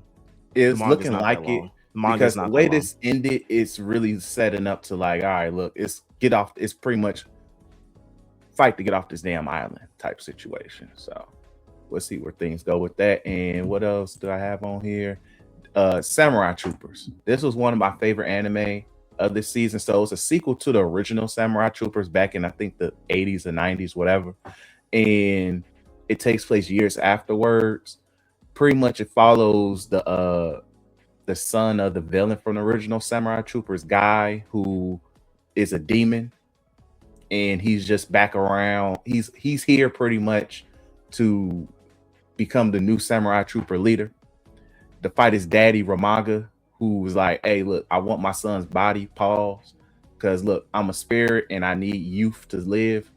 So follows the new era of Samurai Troopers as they learn to get along. They bond through music, which is really raw. Like they sing like rock songs and stuff together, which gave them chemistry, which was pretty raw at times. Things went left. Somebody did die, so shout out to that. They replaced the dead trooper. Fortunately, shout out to folks. And pretty much it was good. Like I really enjoyed it. It gave Power Ranger vibes, which I'm a sucker for in terms of anime stuff. It's Power Ranger vibes. Sentai. So if you give me that, I'm pretty much so. It was really good, engaging every week.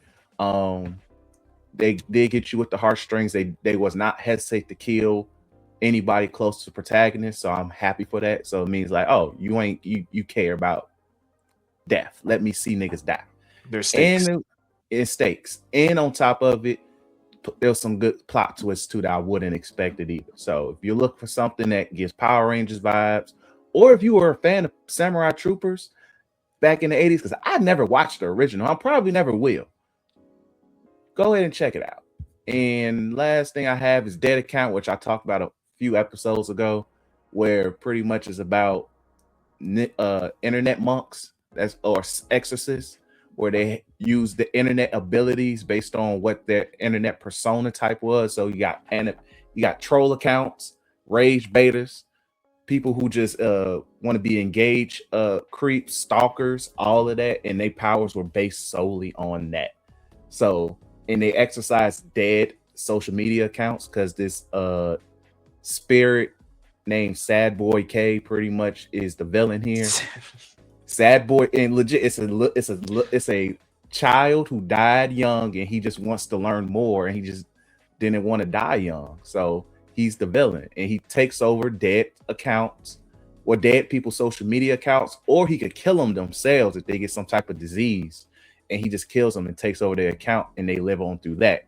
So pretty interesting. People were very critical of it because of the animation, of course, because once again, people expect everything to be Demon Slayer, of course, which is, well, not everybody can be Mappa G, but it was really good. I enjoyed this. A unique perspective on. I like the uniqueness of it. It's a unique thing in terms of using social media and the internet and showing like, hey, and also like I said a few episodes ago, they're trying to use AI to keep dead social media accounts active, which we're probably seeing now in terms of certain political leaders. It's very realistic. Let's feel like so I really enjoyed it in regards to that. It was pretty solid. Once again, if you're looking for high top tier animation and stuff, you're probably not going to get that. But if you look for something that's pretty unique, this was that. So give credit where credit is due. So that's it for me in terms of this anime season. It was really good. It was more stuff I watched, but those were my favorites on top of what we're about to discuss now. Yeah. So there's three in particular that were highlights between all three of us. We'll start with not the small one, but we'll end it with Fire Force. Let's just put it like that. Yeah. So the first one is between me and Chris, which was Tojima wants to be a Kamen Rider. So it wrapped up. This was a fall season anime that wrapped up in the winter season. Yeah. And definitely one of I feel like an underrated gem. Don't see a lot of people talking about this anime, but I thoroughly enjoyed this anime. It was so good, so funny. It really, and it definitely speaks to me because again, like I'm a soon to be unk. So I remember those days being a kid, like watching Power Rangers and like imitating them and going like, oh dude, I want to be the Red Ranger, I want to be the Blue Ranger, I want to be the Black Ranger, I want to be the Green Ranger, I want to be the Green. Like I remember like being like that as a kid, and to see a concept where it's like you have all these grown 40, 20-year-old that are like that haven't grown out of that, but have been able to take that and use that to get like actually otherworld strength is a hilarious. And then not only that, but to find out that the thing that they were fighting against in the show actually exists in real life, and they are the only ones that can stop them. That's a great concept. It's amazing. And there was a lot of great moments. It's funny. There was a lot of great moments as far as just the individual cast themselves. Tojima being the main common writer. V3, hilarious. V3 is hilarious. I love Tak. Tak was great. Tak was great. I love that whole inner tournament that they had. Oh yeah, the fake tournament art. The fake tournament art that they had, where essentially they wanted to get stronger, so they fought against each other. And Tak ended up winning the whole thing. But I love what the implications of with Tojima was, where like, because he had the mask on, and she had hit him with the ultimate throw, whatever she called that thing, and that knocked him out. But I love the implication that because he has that mask, and because he has a strong belief that no matter what, Kamen Rider always gets up and he always fights. He kept getting hit with fights that should have like been sent bro in a coma in a hospital. He kept getting and because she did a move or something happened where the mask came off, that's when he got knocked out.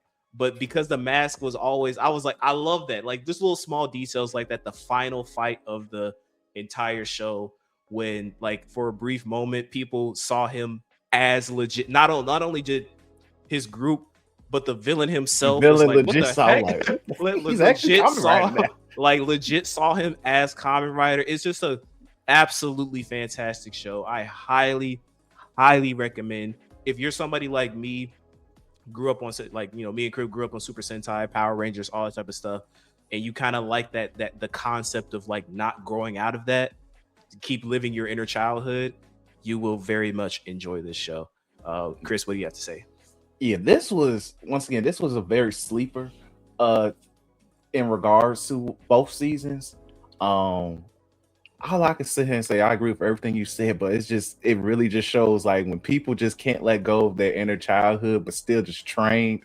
Like just the arc when Tojima and V3 was just training in the with old boy from Shocker, the Shocker dude, and they turned him out, and was like, hey, look, man, turn him into a good guy. I mean, turn him out, but legit, that was hilarious. But it's just like you see three dudes who are legit obsessed with Kamen Rider in some capacity, and they're like, we want to be stronger. And they are punching holes in trees. What got me was when Kojima fought the bear. And then the bear, and early in the season, he fought the bear, ran into the bear again. The bear was like, nope. No, it was the fact that he was disappointed because he was like, is this Shocker? And then he saw the bear. He was like, all right, I'll fight you, I guess. And they even like the Mafia dude, his character arc, he had probably one of the better character arcs in terms of just like, okay, I get it. And for him to try him eventually turning probably the most badass character in the whole show, the wrestling shorty, I forgot her name, bro, and that was so funny when she was like, I'm here to kill y'all, and he was like, and she lost to him originally because he did that Magnum punch, and then she joined them to train. And then afterwards, she went and fought against the other Shocker dude. And then He's like, I'm not fighting you because I'm in love with you. I'm in love with it. And he was like, I love you. I love you. Like, dude literally became a simp, and I'm just like, she's just like, know what? I can't take this. Peace out. And she was like, I appreciate it. And she's like, but you're old. But you're old. You're like, because he's like 30 something years old, and she's like 22 or something like that. But I will say she was my favorite. She grew to be one of my favorite characters because she was doing legit wrestling moves on niggas. Oh, like yeah. all the wrestling moves she did, they were all like former New Japan dudes. Like when she did the Rainmaker, I literally popped for a second. I was like, she legit said Okada. I'm like, dang, y'all naming niggas. She was like Okada's Rainmaker and hit. I was like, even though it got countered, but I was like, I respect the fact that she's legit true to her character because she was legit a woman's wrestler and she loved wrestling and turned into one of the strongest characters on the show. Hey, also one thing I will say, my disappointment with this show, V3 sister not getting, just pretty much disappearing. I wanted her to be a part of the group so bad. I thought that's what they were saying that though. She was arguably the strongest character. And then they just say, you know, after she had that situation, she was like, I'm done. I'm gonna run this bar. I'm gonna let y'all chill here. I'm just gonna leave y'all niggas alone. She was like, I'm done. I thought there was gonna be more to that, but they were like, nah, we're gonna kill that story a bit. But it was really great. This was probably a very fun watch. Probably the most fun watch at anime in a minute. So yes, I definitely agree with that. So let us know if you check that show out and your thoughts on it. On to JJK season 3, one of the more hyped shows, obviously, for this for the winter season. But I personally think they delivered on it. Especially, I mean, if you've been on the internet, you've seen it. The final episode. Hey, look, man. Now, what I'm saying is not a hot. I don't know if it's going to be a hot take. Because again, my personal favorite, we'll talk about it next. My personal favorite of this entire season was Fire Force. But in terms of animations and choreography, JJK has it. Overall, I think Fire Force was a better product. But in terms of animations and choreography, nothing comes close to JJK, in my opinion. Easily. Episode 12, because this is how I knew it was going to be different. They released a trailer for that episode. Yep. Niggas don't do that. They released a trailer for the episode, and throughout the entire episode, I'm like, oh no, this is different. Like I personally believe that this is the best that we've seen from JJK. Period. Either there's anything, the Utah fight in the Sendai colony, hands down, probably one of it's a top. It has to be a top. If it's not in your top 3, I can't respect that list. It's a top 3 episode in JJK history. Yeah, it was easily that good. And it's one of the best fights I've seen in probably recent anime. Like start to finish. Yes. Just amazing quality. Just the pacing of the episode was really well done. It had the hype moments. The 3-way domain thing, bro. That when he came up on the roof, he was like. He said, "Stop talking. Y'all already know what time it is." And then the OST that was playing in the background, and you just heard, "Yo, Yukatenkai." I was like, "Yo, y'all got it, bro." I was like, "This is so." Listen, I like to make fun of a lot of new shonen just because it's the unk in me. But I will always give proper credit where proper credit is due. Mappa, y'all got it. This is a fantastic episode. I just discovered the Yuta slander. I don't know where that came from. I didn't know the community. I thought most love Yuta. No, apparently not. When I was probably when I was binge reading and stuck, I thought Yuta got a lot of love. I think it, and I'm not going to spoil this for anime only watchers, but it's because of something that happens in the final arc. Yeah, now that I think that people slander him for that, but like community, I just stayed spoiler on. I don't know, but yeah, apparently people were slandering. Listen, Yuta was. I've always from episode or movies or whatever they call that. Fire. So I'm glad he got his shine. I'm glad man was getting jumped. It was a 4v1 and he cleared out that colony. My goat. So definitely it like 10 out of 10. Yeah. Off that episode alone, the JJK season 3 is like a 10 out of 10 for me. So that's my thoughts on it, Chris. I'm giving the credit mainly off just they did a better job in terms of presenting the colon game rules. It's still confusing as crap. but you explained it better than how they did in the manga, of course, which of course I'm pretty sure even the mangaka, he's like, look, bro, I was just trying to figure stuff out on the fly. So expound how y'all need to. But the choreography, the fights was really what I was here for, and they nailed it, especially those like from the Yuji fight to what's bro name? I was Megumi. Megumi's fight, and then Yuta. They were like, all right, G, y'all in y'all bag. I'm satisfied with it. Like, I'm not the biggest JJK fan, but I will give credit where credit is due. Mappa knows how to make stuff shine, and they shine. Them workers worked. Yeah, they ain't see the sunshine. They ain't see their families for a good 3 months. But exactly, hey. like when you ever watch a Mappa, you know when they let you know it's a Mappa anime and they show the dudes on the bikes, that's them riding home from their families because they're not gonna see them. But they put in that work, G. They put in the work, G. So I'm relax, enjoy the weekend off because that's all y'all getting, and get back to work. Unfortunately, it is what it is, man. But yeah, that's it for. Let us know how you guys feel about JJK season 3 as a whole. Again, I think it was really well done. And moving on to what my personal favorite anime for this season, which was Fire Force season 3, or the final season of Fire Force. I'm gonna actually, you know what, Daytrail, I'm gonna let you cook because Daytrail binged he didn't binge the entire, but he binged like the last. You binged like from like season 2, right? Was it season 2? He binged from season 2 onwards, so he like binged and caught up fully. So Daytrail, what are your thoughts as someone who has a little bit more, I guess, not context, but as a binger to catching up to the series? Yeah, I think I binged from season 2 all the way to like the last 4 episodes of the anime. I got to the point where actually it was longer than that. I think I got to an exact point where probably when Shinra started getting hated on or something like that. Oh yeah, okay. Yeah, I know you're talking about. When he beat the sun thing. Yeah. But yeah, I think Fire Force was amazing. You know, we joke on Chris a lot for like, you know, not being nerded out with like video games, but I don't watch anime as much as I used to. You know what I'm saying? I don't.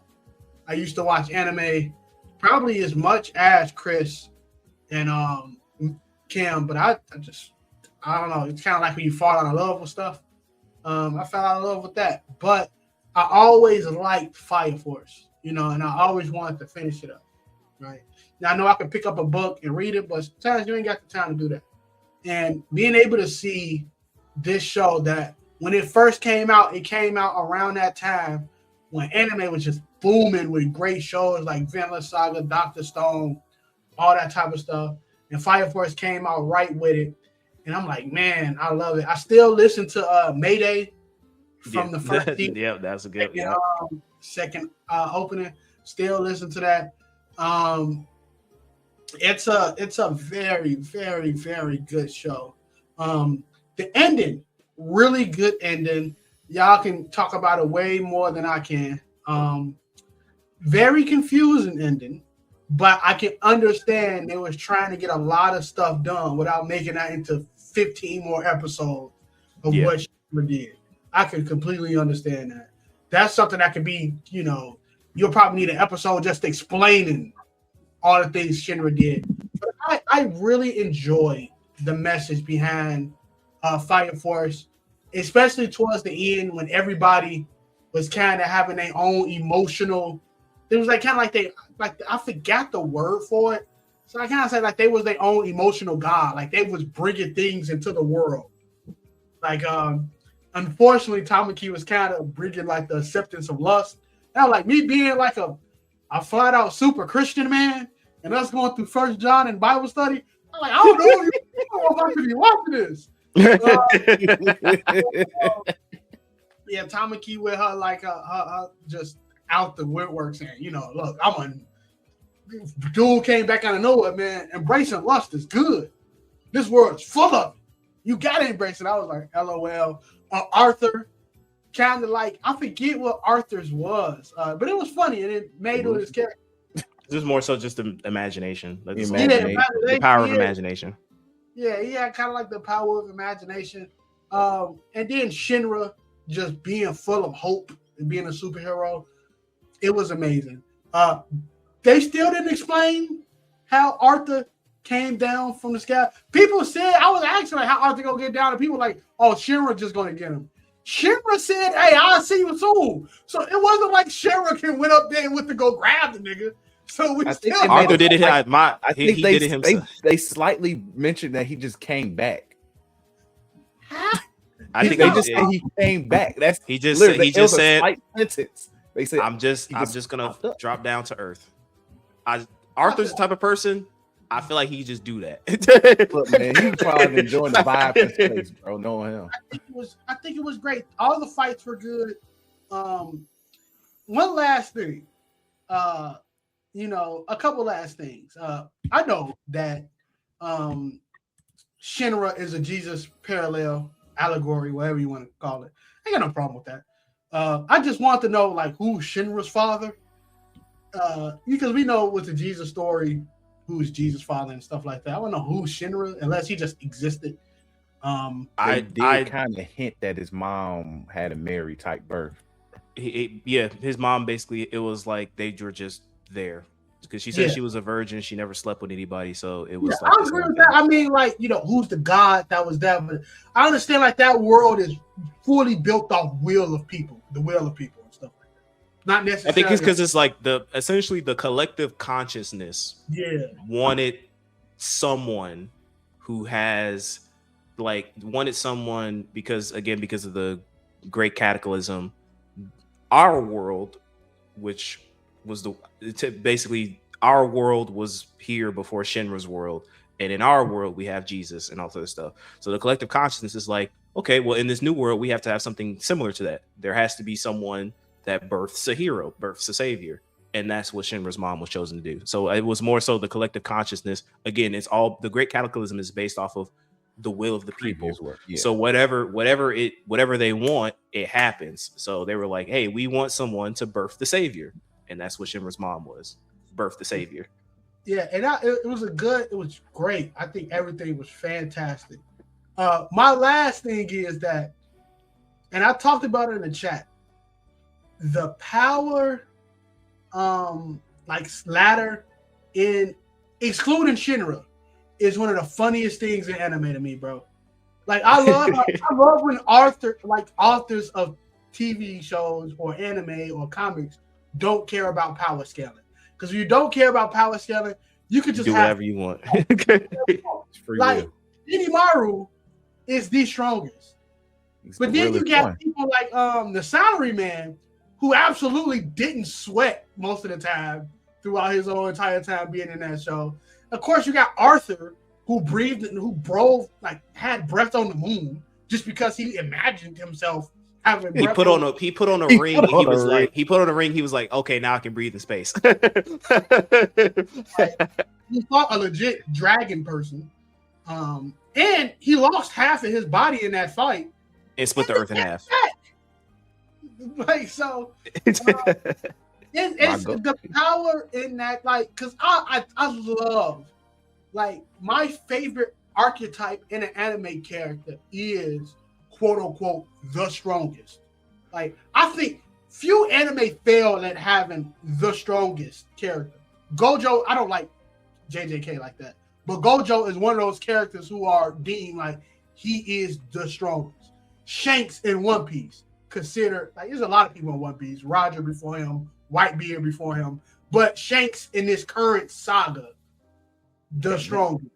Goku, y'all know how much I love Goku. Goku, Earth's hero, the strongest. I was laughing at Twitter about I wonder how the Z Fighters felt when Goku was having that heart attack and they was defending, just waiting for that nigga to come back. But I love that, and Benimaru is probably one of the greatest, the strongest in anime, because he never folded, right? And like, of course, Whitebeard never fell down. He always stood tall. He died though. Goku multiple times have died. And other Gojo, spoiler, literally was 2 legs. the stroke. Biddy Maru never was threatened. I think about the people will go about the doppelganger. The people could not fathom how strong. It was just like he was. It was like y'all think he was like, he's like, yeah, no, but they think I'm weak. Like they think I'm weak. He was offended. He was offended. And he was like, y'all think I'm weak. He said, y'all better imagine me stronger next time. That's the thing. Like they don't think he's weak. It's just even they could not imagine how possible, like how strong he was. They couldn't even imagine it. That's how his power level. And I think the show did a good job of showing it too, because when he came and saved Company 8, and he just stood there like, look, bro, y'all get on past me. Oh, and they had all the evangelists there, and like they had Shorty trying to do the thing. He was like, just like this can be around me. You can, and mind you, not even Dragon. Helmea's guard. I can't think of his name. Karen. Karen is considered like top 10 in that verse, top 5 or something like that. He's like really strong. He even like, no, hey, bro, I can't do nothing about it. I can't, and it just shows. Like, I love that archetype, bro. I love the strongest archetype just because it does something, bro. I don't know what it does. Like All Might, I stopped caring about my hero when All Might say he had to retire. like having somebody like All Might in your show it means a lot. Like it means something to me. Like there's so many shows. Like I don't know if there's really one in Naruto. Probably Itachi, but that's like later within it in the show that you found out Itachi was one of the smartest, strongest, blase, and things of that nature. That's a good debate you can have.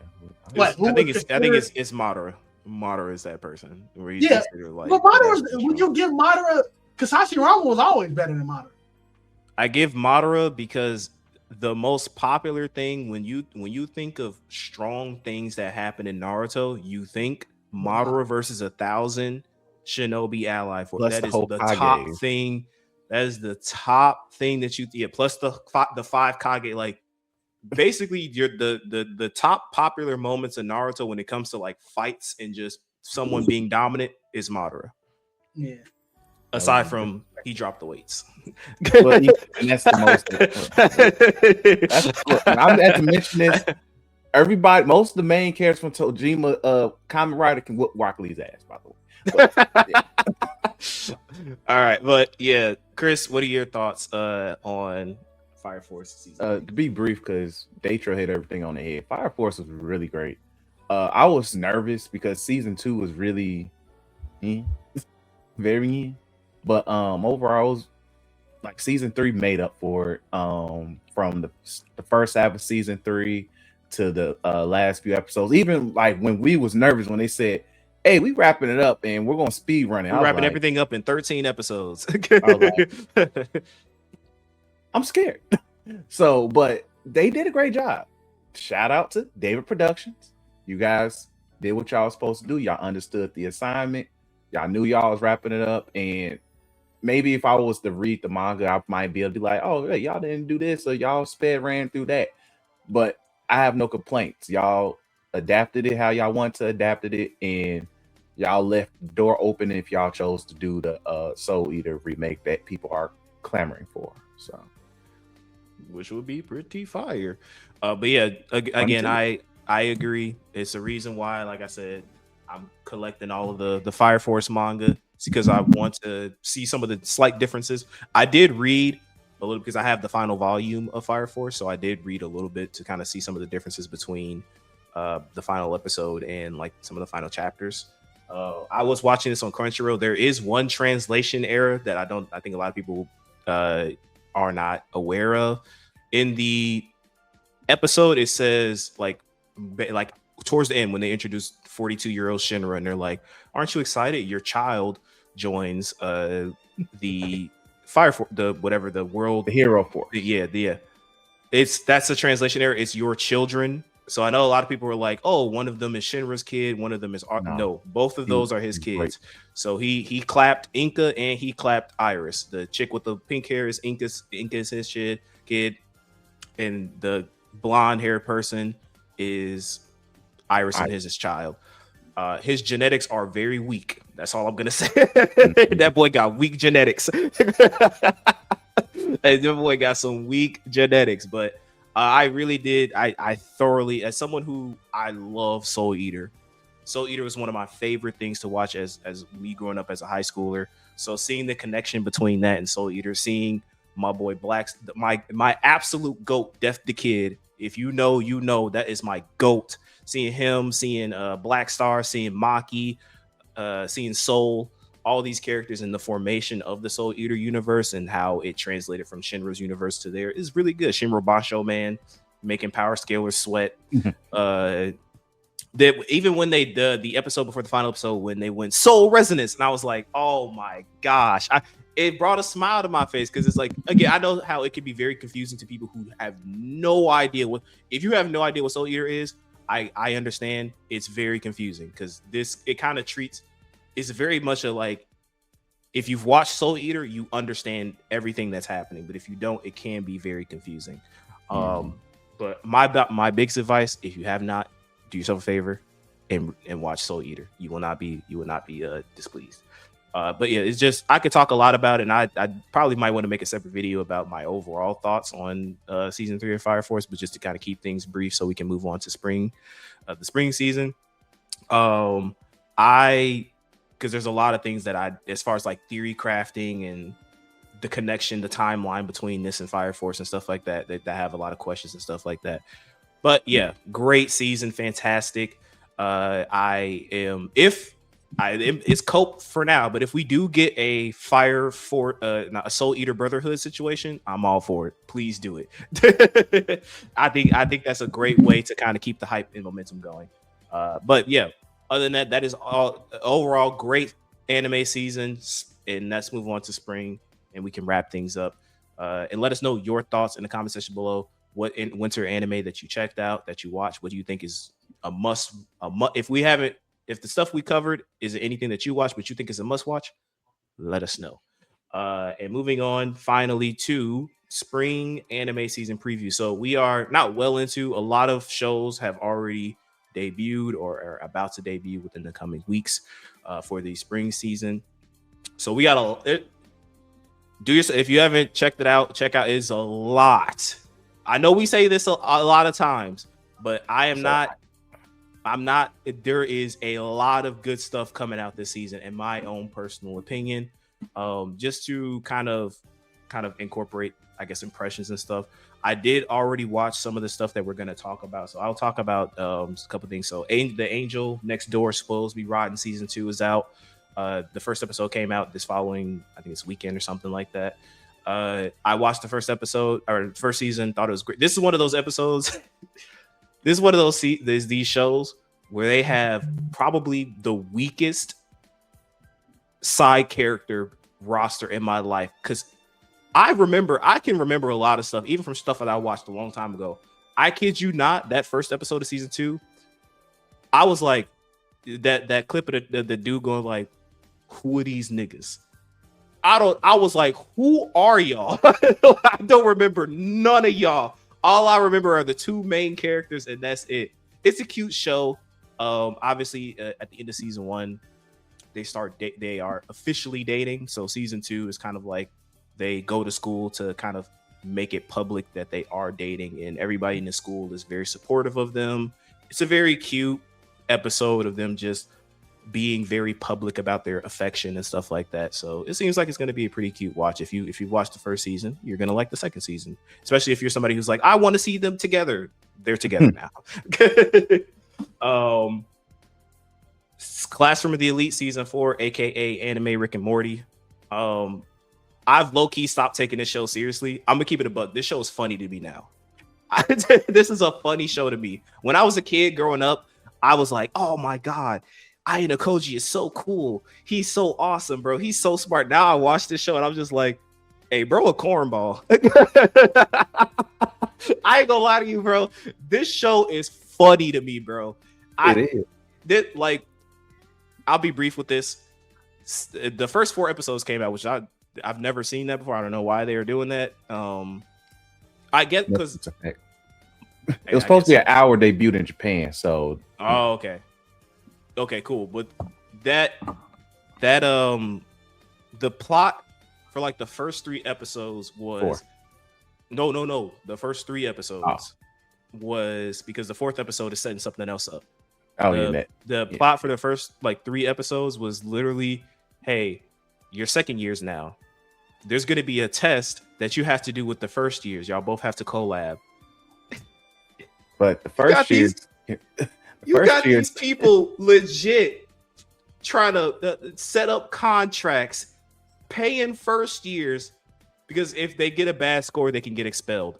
Genuinely, I don't understand what school this is. This school could not function in real life. This school would not function in real life whatsoever, bro. You are having this type of like these quote unquote smart people are in the room going like, yeah, see, I knew Class C would try to approach them by buying them with points, but we're not looking for that. And then Class C is like, yeah, so we're not really gonna pay them out. We're trying to see who's not taking the money. You know what I'm saying? And then Class D is like, no, we're not gonna pay you. We want trust. I'm like, bro, this is just for a test, bro. You got Ayano Koji, everybody's a tool, whoa, because you know a lot of these corny Classroom of the Elite fans, bro. Because a lot of y'all are so corny, bro. A lot of y'all think y'all are smart because y'all watch this show. You're not. Did you see the ending, Chris, to the show? For the episode 3, right? When like not the ending. I'm talking about the actual song. The ending song. Oh, yes. Where he's on the chair and he's surrounded by all these. That is the average Classroom of the Elite fan going like, yeah, look at me surrounded by all my tools. Literally, even though I will say that outro is very a little weird, but it's very weird. They're all in high school. But yeah, like it is a funny show to me. Don't get me wrong, because I know some people are gonna come at me. I like the show. I want to see what happens, but I've stopped taking the show seriously because comedy. It's just the stuff they take seriously is hilarious to me. Because look, man, my man's that's all. Like what is like IG? But either way, like but this is one of the most enjoyable anime, especially it's one of those you have to pay attention to. So, because what could happen in like the first few episodes, you could miss and come back around at 3 episodes later. They do a good job of like paying off this. Again, the setups. I don't take the setup seriously, but they do a good job of paying them off. Yeah, the payoffs is always good. It's hilarious. So, but either way, look, it's the adventures of Ayano Koji and how he about to get out, how he's gonna finesse. That's Ayano Koji and his tools. Exactly, and how he finessed. And the main arc is my daddy wants me expelled really badly, and now he's using all means necessary for me to get expelled. They call it an assassin, bro. They sent an assassin from the White Room to expel him from school. I'm like, bro, I can't. I'm sorry. I can't take this show. And then you learn that the first years were told, hey, if you get this man expelled, you're getting all the points we can offer you. He got a bounty on his head, bro. Like what? Like, gee, you trying to set these kids up for failure? You gonna get them expelled easily? Like, gee, why he casually just be like, all right, doesn't care. Like, I think the show is funny. But I'm still looking forward to what happens next because it's an enjoyable funny. 2 other shows that I watched, and then we can talk about some other stuff that's coming out.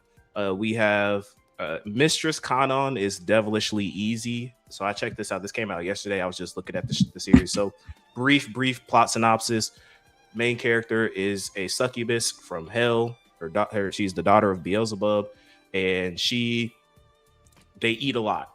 And she's tired of eat. She's like, nothing in hell tastes good. I want to go to the human world. So she goes to the human world as a student because she wants to eat souls. She's tired of eating because like her father's eating like a bunch of food and stuff, and she's like, nothing tastes good anymore. She eats by herself. So she's like, I want to eat human souls. She goes to school. She is the head of the disciplinary committee, and she's like, all right, I'm finna feast on someone's soul. She sees a dude. She has the ability to see people's soul. One dude in particular has a big soul, and she's like, all right, charms him, comes to the classroom. She's like, I'm about to eat you. I'm gonna eat your, but this is anime, so you know the direction they're going for this. She's like, I'm gonna rip your skin off. I'm gonna peel it back, and I'm gonna suck your soul. And dude is like, and dude is like, please, this, like, thank you so much, please, thank you for doing that.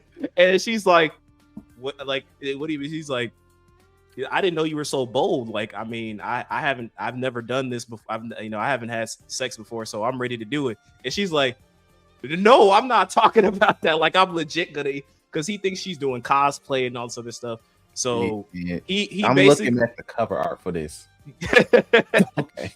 He basically is like, all right, well, so if you don't want to have sex, do you want to make out? And he's like, no, I'm not doing that. She's like, all right, how about we get familiar? How about we start dating so we get to know each other? And so it's basically shenanigans from that. Like, she's treating this as like, oh, I'm trying to cultivate his soul so I can eat it. But like, it's a cute show. There's a lot of sexual innuendos, but they haven't done anything as far as like insane fan service. Yeah, there hasn't been any of that, at least in the first episode, which I'm happy about. So a little cute show. And then last but not least, I definitely want to highlight this, especially if you're a fan of Full Metal Alchemist Brotherhood. So this is a series that the mangaka has been doing. It's called Demons of the Shadow Realm. It came out yesterday. I like this. I think this is gonna be really good. So just a brief synopsis of the plot. There are essentially, it opens up with a birth.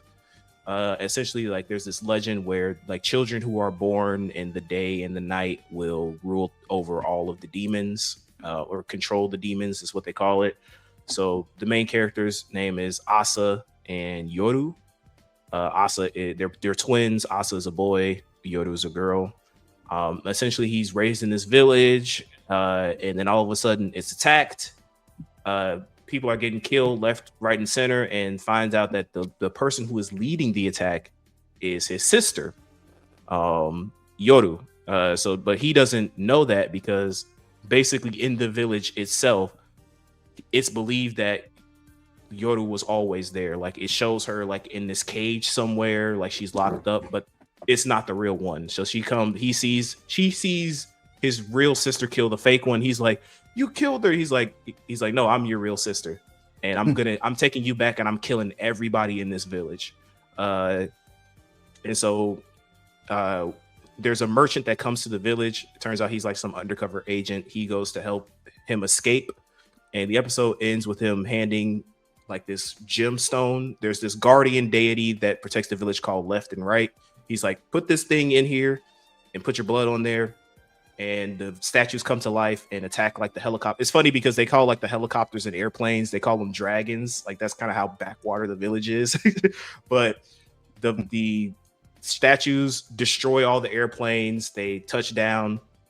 It reveals that like they're demons, and he's like, this is your demons, and this is who you're going to be controlling. So the setup, is very paraphrasing. There's a lot more to it, but I like the setup. I think it's very interesting. I want to know like why his sister, because this is their home village. This is where they were born.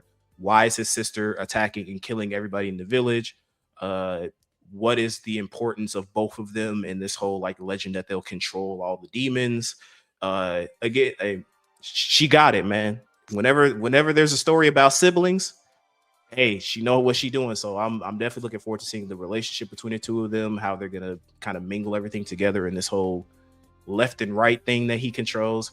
Very interesting setup, very interesting premise, and I'm looking forward to seeing what happens next. So if you're a fan of Full Metal Alchemist Brotherhood, I highly recommend you give this one a shot. So that's the ones I've watched so far. I don't know if you've watched anything, Chris, but you can go ahead and cover some stuff that you think the viewers would be interested in. I watched Classroom of the Elite, of course. All four of the first 4 episodes, they were all really good. hilarious, but good, of course. It would set the tone.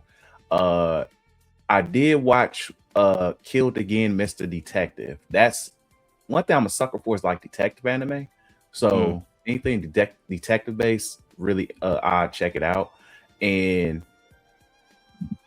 I will say this one's interesting because the pretty much as the title says, the main character, I forgot dude's name already. It's only one episode out, but I'll remember his name eventually. He is the son of a famous detective, but he has a strange ability to pretty much come back to life. So right now, the first episode, he's supposed to be, it's supposed to be like some cheating scandal he's supposed to look into, I guess. But once again, those type of things are serious in Japan. So but it turns into a murder case. So he's on this boat and he finds this dude pretty much lynched on a boat, and pretty much he gets killed right once he starts doing this detective work. And then he pretty much, the episode ends, his assistant finds him, he comes back to life. They didn't really go into detail about it yet, but it's like, oh, okay. So this looks really interesting. I'm definitely gonna check it out. Just so we can I'm probably going to do a separate episode in terms of more detail on other stuff. But Rooster Fighter, check that out. That's hilarious. If you want something that's not to be taken serious by no means, check that out. And stuff that's about to come out or will be coming out real soon. ReZero starts this week, I believe. Dr. Stone. Looking forward to that one. Is Dr. Stone about to wrap up? I think it's the second core. I don't know. Okay, I'd have to ask our homie Dion. So I know Dr. Stone is nearing this end, but it's on the second core of his current arc. What else we got here that I got on here? Dorohedoro. If you watch that, it's like a horror-based anime. Check it out. That was really good. People who still unfortunately watch Rent a Girlfriend, God bless your heart. Season 5. Season 5. And guess what? Hey, just to spoil it for you, nothing happens. Never does happen on there. Nothing happens in this season. Enjoy the adventures of Kazuya, whatever bro's name is.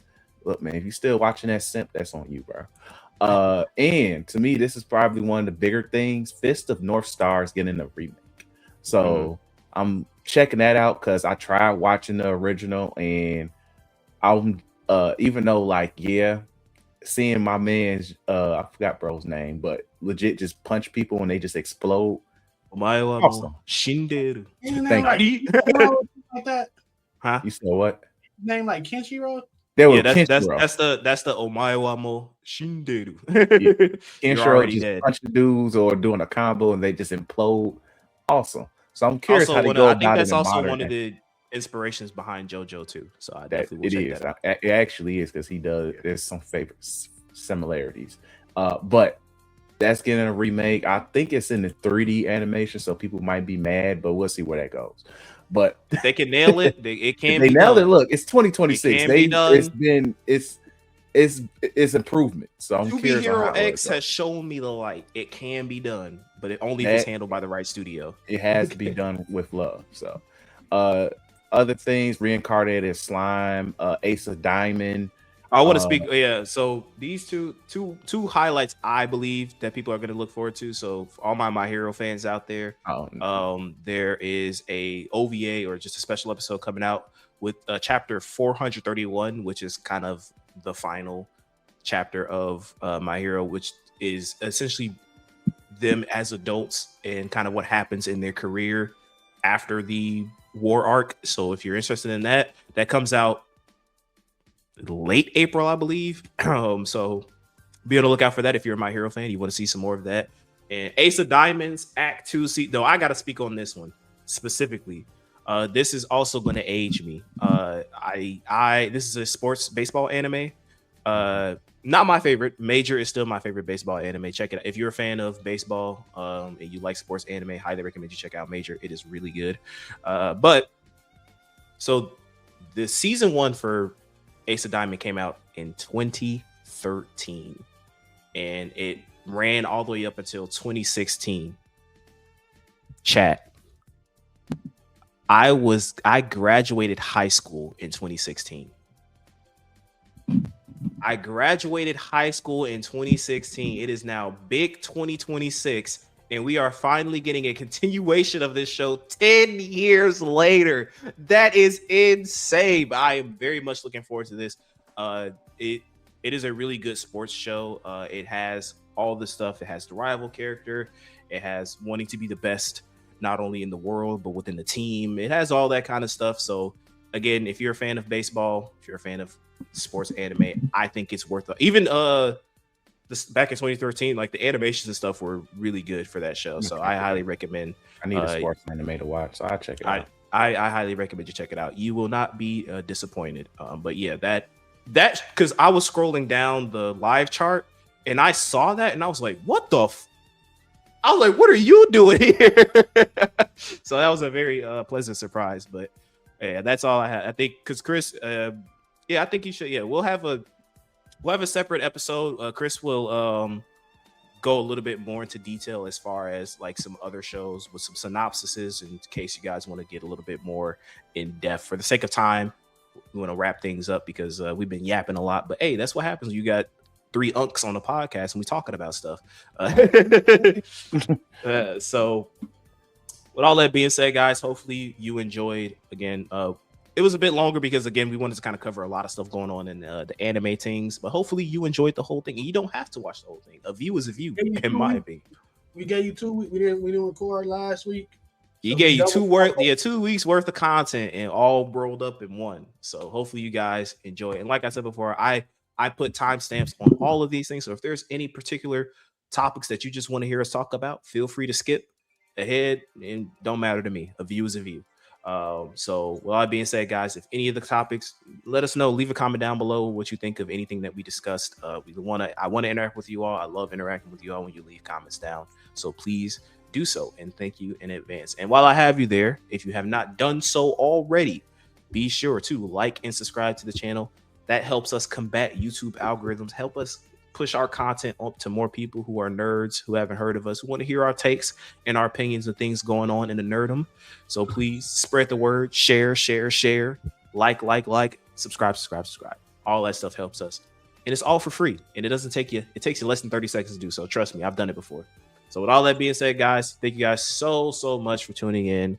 God bless. Happy Easter Sunday. Happy Resurrection Sunday. Enjoy the rest of your day.